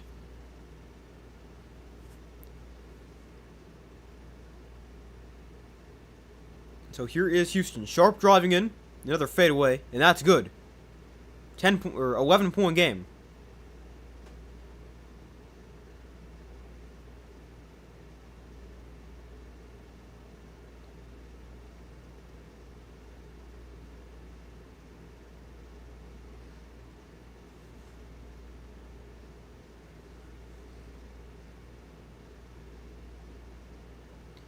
Cross-court pass. Wagler kicks to Stojakovic. He drives inside. We got a blocking foul against Houston.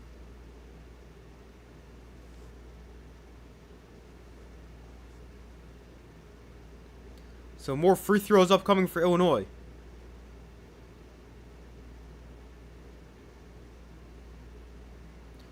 But Houston, they've gotten some points back.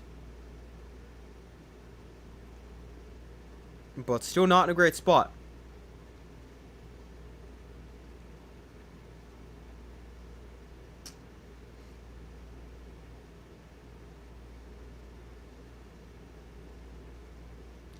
But an 11-point game.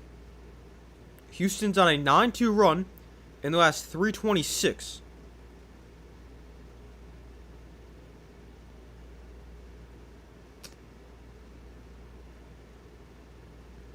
We got 7:35 to go. Largest Illinois lead was 18. That's been cut to 11. And Arizona's leading by 18, 80-62. Their largest lead is 21.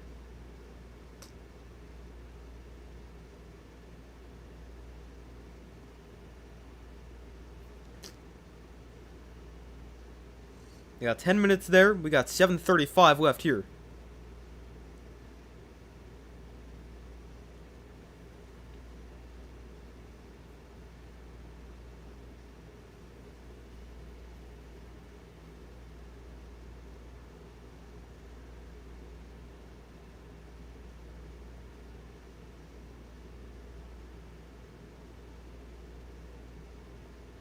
Purdue would be hard to beat. Yeah, they've looked pretty good.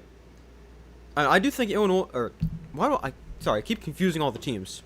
Now I know what team I'm trying to talk about. I just say the wrong thing. But yeah, Purdue's gonna be hard to beat, but so is Arizona. They look great so far, and I mean, that's gonna be a great game. Arizona, Purdue. That should be a good one.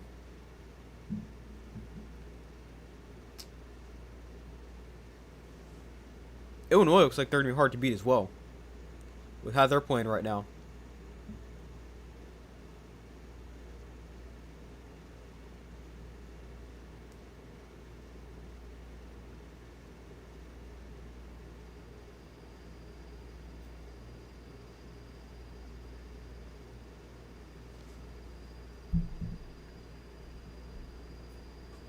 Oh, what just happened? What did I just do? Alright, sorry about that. Arizona now up 19, 81-62. And Illinois up by 11. Houston shooting 31% from the field, 5 for 23 from deep.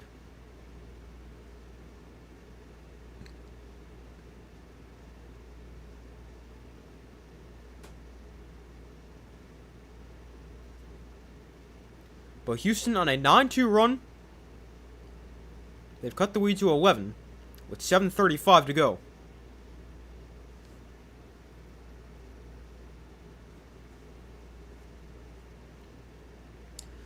So Stojakovic shooting free throws here, a 1-1.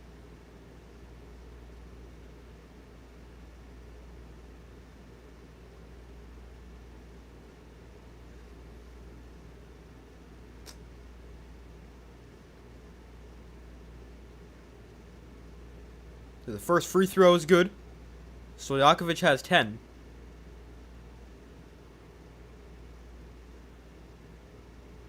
And his second free throw is also good. So a 13-point lead.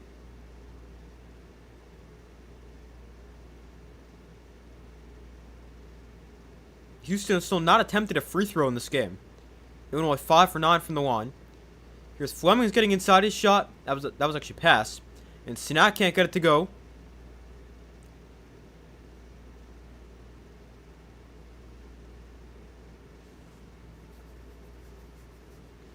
So 7:10 left on the clock. Illinois by 13. Here's Wagler. You got double teamed. Gets to Boswell and gets it back. 5 to shoot. The drive inside. And that shot off the glass and in. Another 2 there for Illinois, and they're up by 15.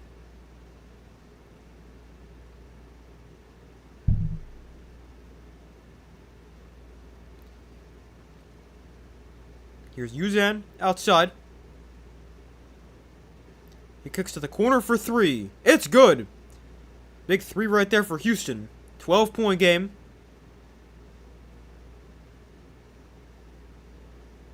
.620 left in the game.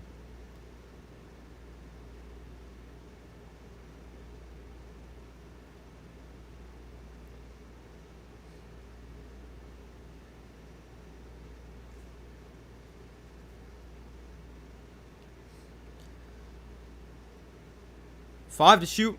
Again for Illinois. Here's a drive inside. And we got an offensive foul called against Illinois. So McCarthy going to go to the line for a 1-1. As both teams now in the bonus.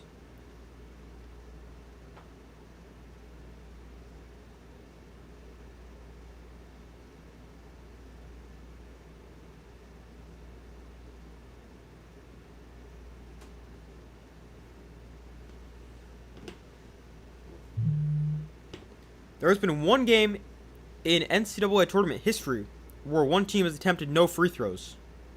There's a 3 for Houston. Although I thought we had free throws upcoming for Houston, but it's actually the next foul and they're in the bonus.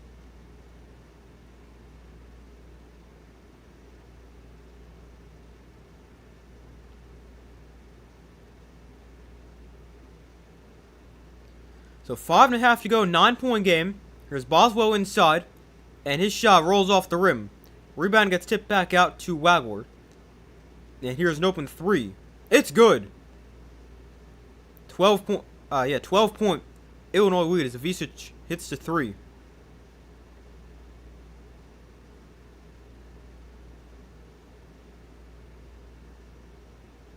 Here's Sharp driving in, fade away again, and that time it's off the rim. Rebound gets hit back out a mile. Flemings with it, kicks back out. Uzan, airball.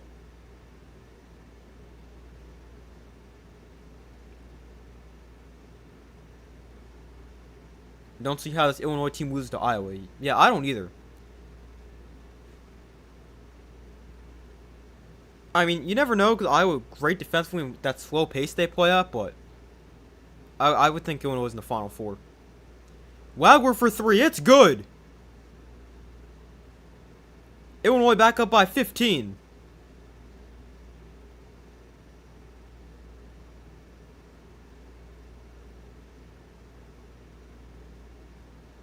Here's Flemings. Kicks to Uzan in the corner. He drives in. And his fadeaway jumper, no good. Rebound, Illinois. 4:05 to play.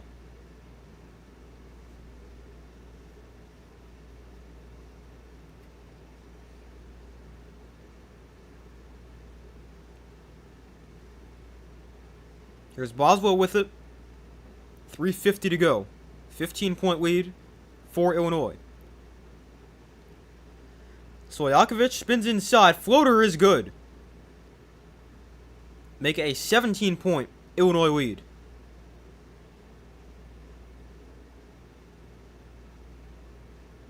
Stojakovic has 13. And we've got a foul called against Stojakovic here. So Fleming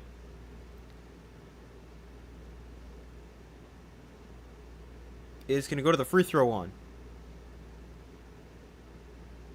It'll be their first free throw of the day.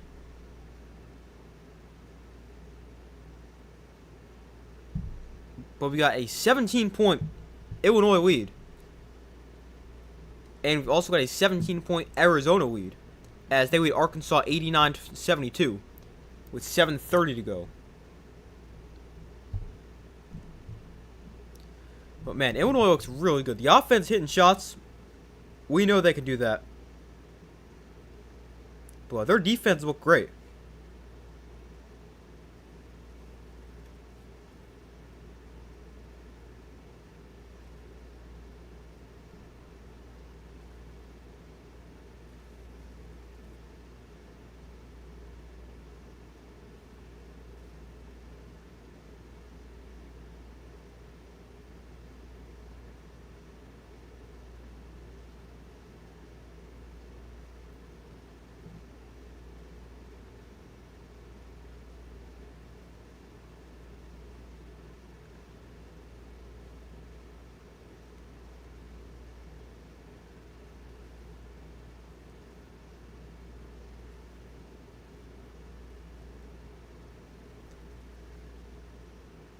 But after the Houston 8-0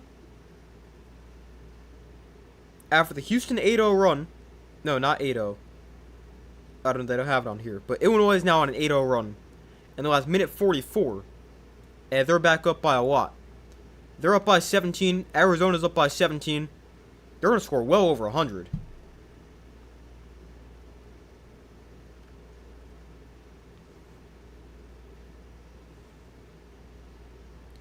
But it looks very likely we'll see Illinois and Arizona advance to the Elite Eight.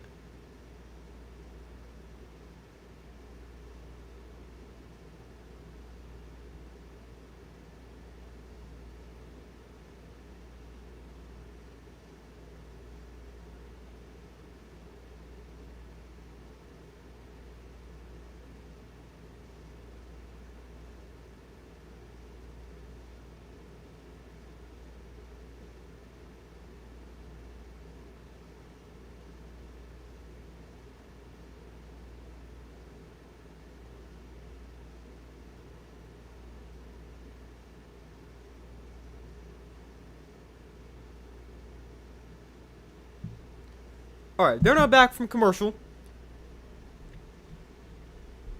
As soon as this game ends, I'm probably just going to end the stream, considering Arizona-Arkansas is not close. I mean, this game's not that close either, but we stay on for a few more minutes, just so you guys know the plan. Although, I mean, there's only 3:27 left in this game, so maybe I'll just watch the entire thing.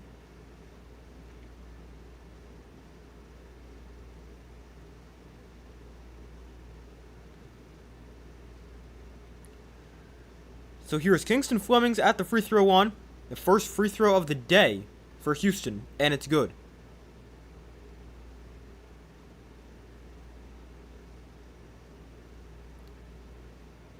Flemings has 8 points. Now 9. That one's also good.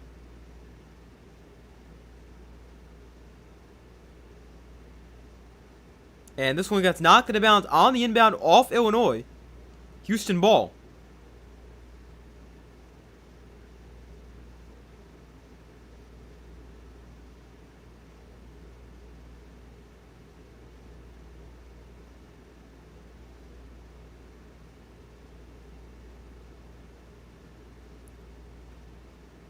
So here is McCarthy in the corner for 3. It's good. 12-point game. 3:15 to go. Now here's a full court press. And that one knocked out of bounds on the inbound. So again, it'll be... Alright, it's going to be Illinois ball. But Houston not out of this yet.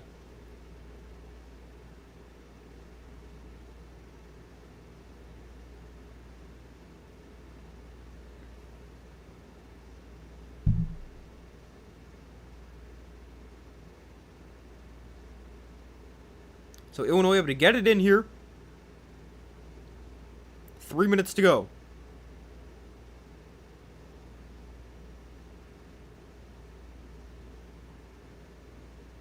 So Emmanuel Sharp gets called for the foul.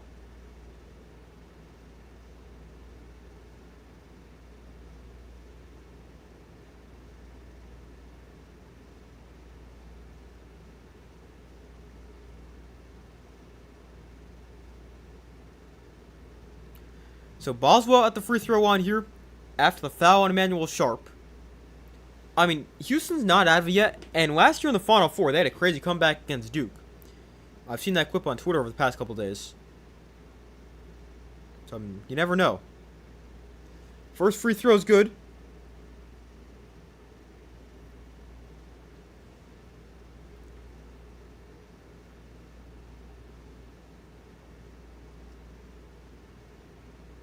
Second free throw for Boswell is also good. 14-point Illinois lead, 60-46.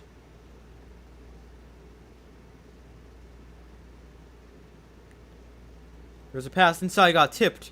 A back out, extra pass, Sharp for 3. It's good. Emmanuel Sharp with 3. An 11-point game, again, full court press for Houston. They get it in.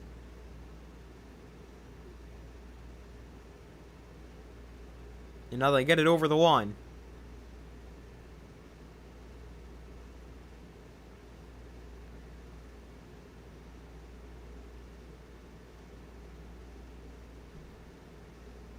This pass gets tipped back into the backcourt. Now 5 to shoot for Illinois. Wagler spins inside. His shot off the rim, no good. He gets his own miss back. The shot clock resets to 20. Stojakovic in the corner. Back out to Wagler. 10 to shoot. Back to Stojakovic. He drives inside, lost his footing, and throws it away. Houston comes away with it. Flemings. Now Uzen. Back to Flemings. His 3. It's good. Wow, what a bounce. Off the rim and in. And just like that.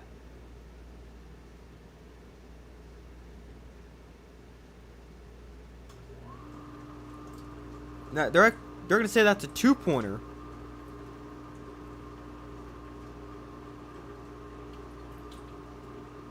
Yeah, it looks like it is.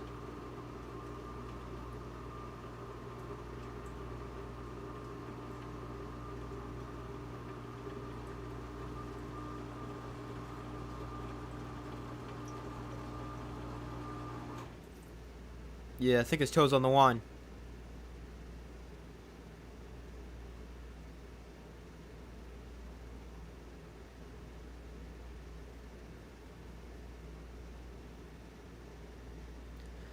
So it is a 2-pointer, but it's still a 9-point game. I mean, Houston is not out of this.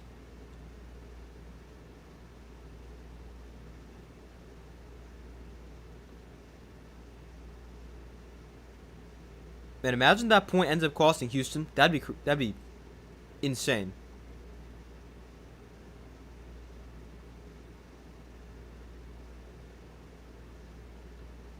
Guard comparison tonight. Keaton Wagner's got 12. Flemings has 11. Both have 3 assists and have made 4 shots from the field.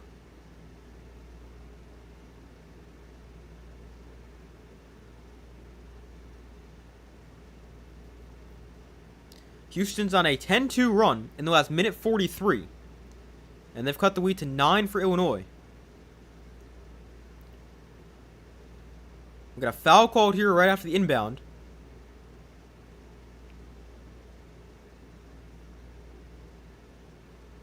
Illinois now in the bonus plus.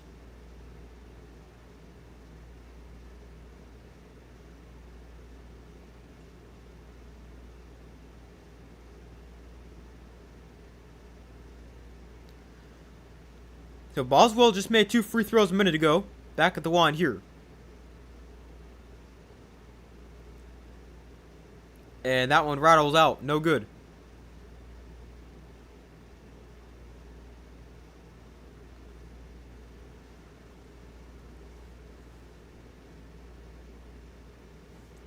Second free throw. Also no good. Rebound Houston. So he misses both. Now here's Sharp driving inside. His way up off the glass and in.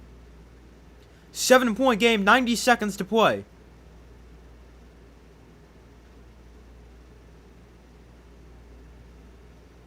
Minute 20 to go.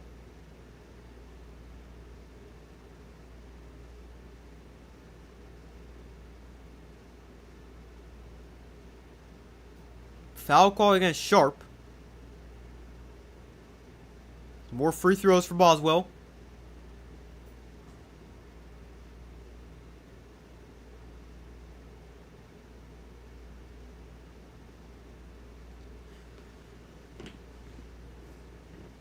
So Boswell just missed 2.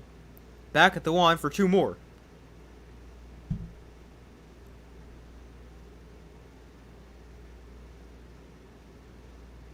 And make that 3 straight misses. He misses that one as well.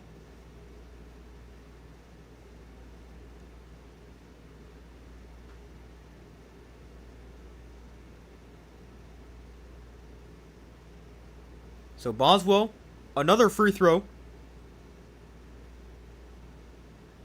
That one's good.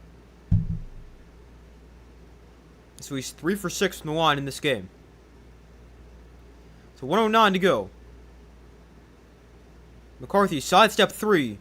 No good. Rebound goes to Illinois. Under a minute to play. Boswell gets fouled again. And we'll go back to the line. With 57.9 to play.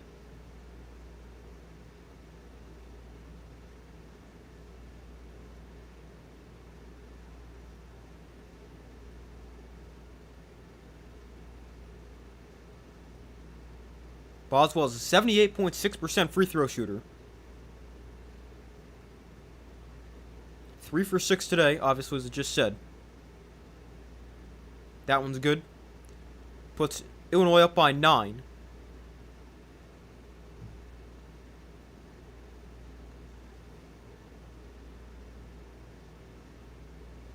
Illinois a plus 6.9 free throw differential per game. Second best in the country. That one rattles out, so another miss.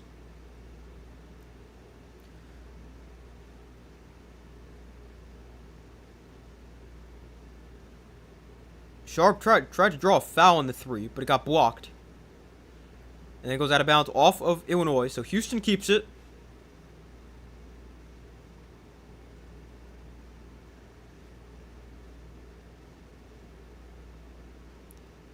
Here's Sharp inside, off the glass and in. 7-point game. Timeout.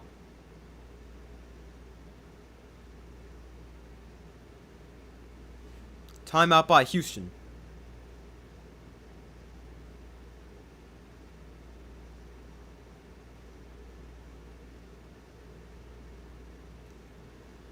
But not totally over yet. Still seems fairly unlikely, but you never know. Houston another 9-2 run in the last 2:17. And Arizona is leading Arkansas 98-77. Acuff has 26 for Arkansas, but their defense just is doing nothing.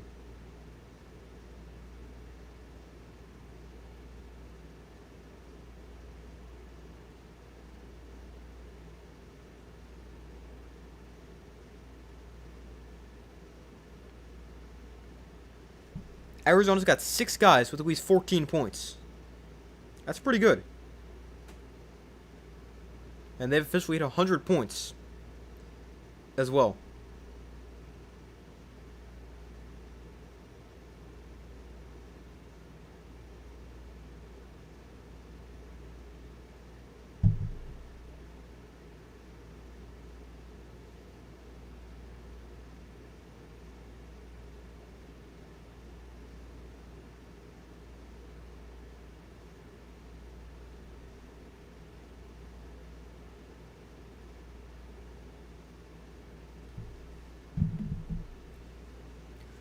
Alright. So they're back. Illinois going to run like a football play here. Try to get somebody open in the inbound. And this one goes out of bounds.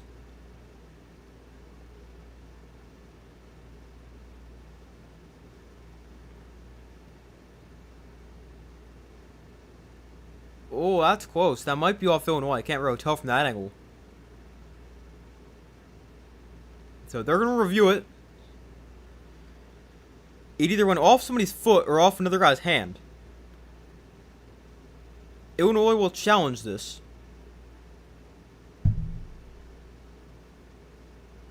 I think that goes off Houston. Goes off Tugwar's foot.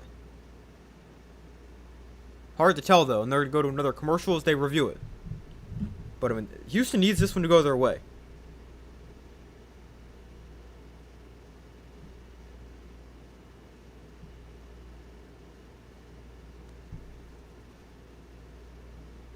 We've got 40 seconds left. 7-point game.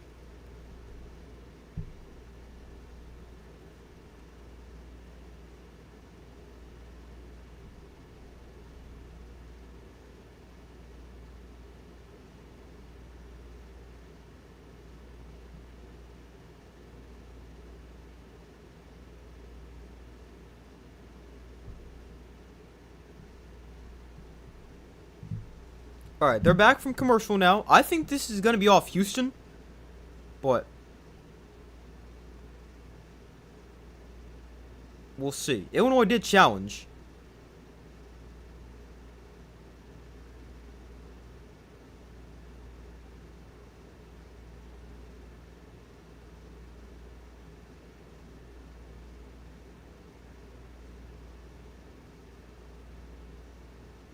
It was a 7-point game, 41 seconds to go.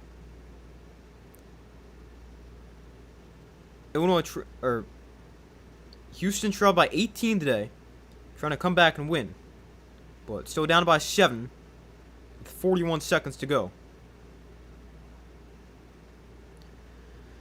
So the ball went out of bounds off Houston's foot. That's what we thought. So it is Illinois ball.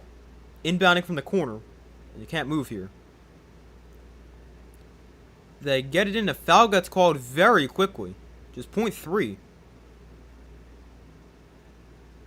Off the clock.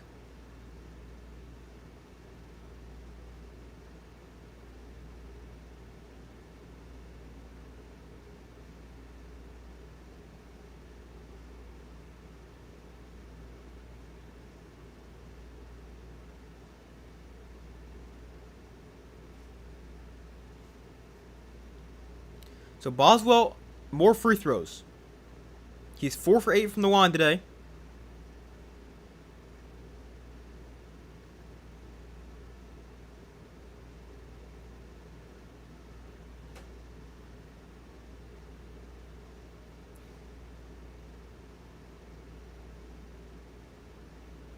So 40.7 on the clock. Boswell shooting 2 free throws. First one's good.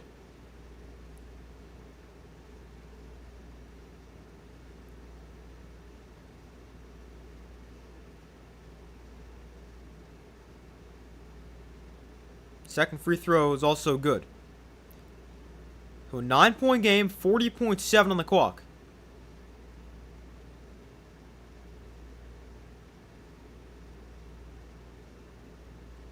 Here's Sharp for 3. No good.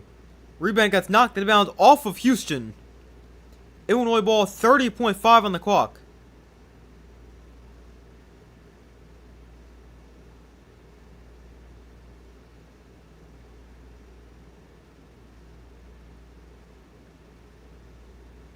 Illinois able to get it in. And a foul called against Houston. So Keaton Wagler now at the line for free throws. And this is pretty much going to do it. 9-point game, could be 11 after these free throws. 25.2 to go. There's just not enough time for Houston. And then you got Arizona, who's up 24. Yeah, they're up by a lot.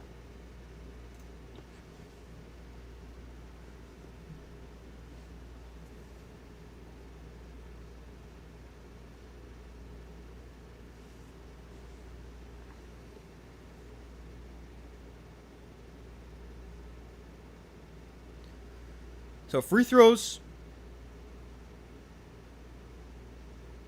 The free throw makes it a 65-55 game. McCarthy deep 3. No good. Rebound Illinois, and that will do it.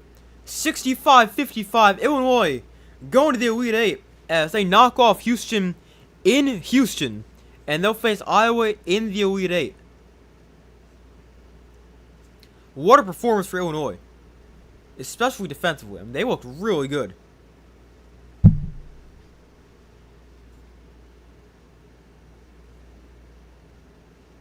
But Illinois beats Houston by 10, and they'll move on. And Arizona's up 22 on Arkansas. They will also move on. So we will have a 3 seed against a 9 seed, and a 1 seed against a 2 seed. So far is what we know in the Elite 8. And those 2 games will be played Saturday. But that is where I'm going to end today's stream, everybody. Thank you guys for watching. Hope you guys enjoyed it. Later games weren't as good, although I thought they'd be the better of the two. The 2 slates, that is. The early versus late. I thought the late games would be better. Turns out the early games were a lot better. But I'll be live tomorrow. Not streaming March Madness. Mostly, at least. I might watch a little bit of that. But I'll be live for the UFL season opener tomorrow. I've been working a lot on UFL stuff over the past few days. Posted predictions today, so make sure to go check that out. I have weekly predictions tomorrow, and I'll be streaming for the UFL opener tomorrow night, which is between the Kings and the Stallions, so I'm excited for that one. But yeah, thank you guys for watching this stream. Hope you guys enjoyed it. Be sure to like the stream, subscribe, turn notifications. I do my best to post as often as possible. Hope you guys have a great rest of your day or night, and I'll see you guys in the next video.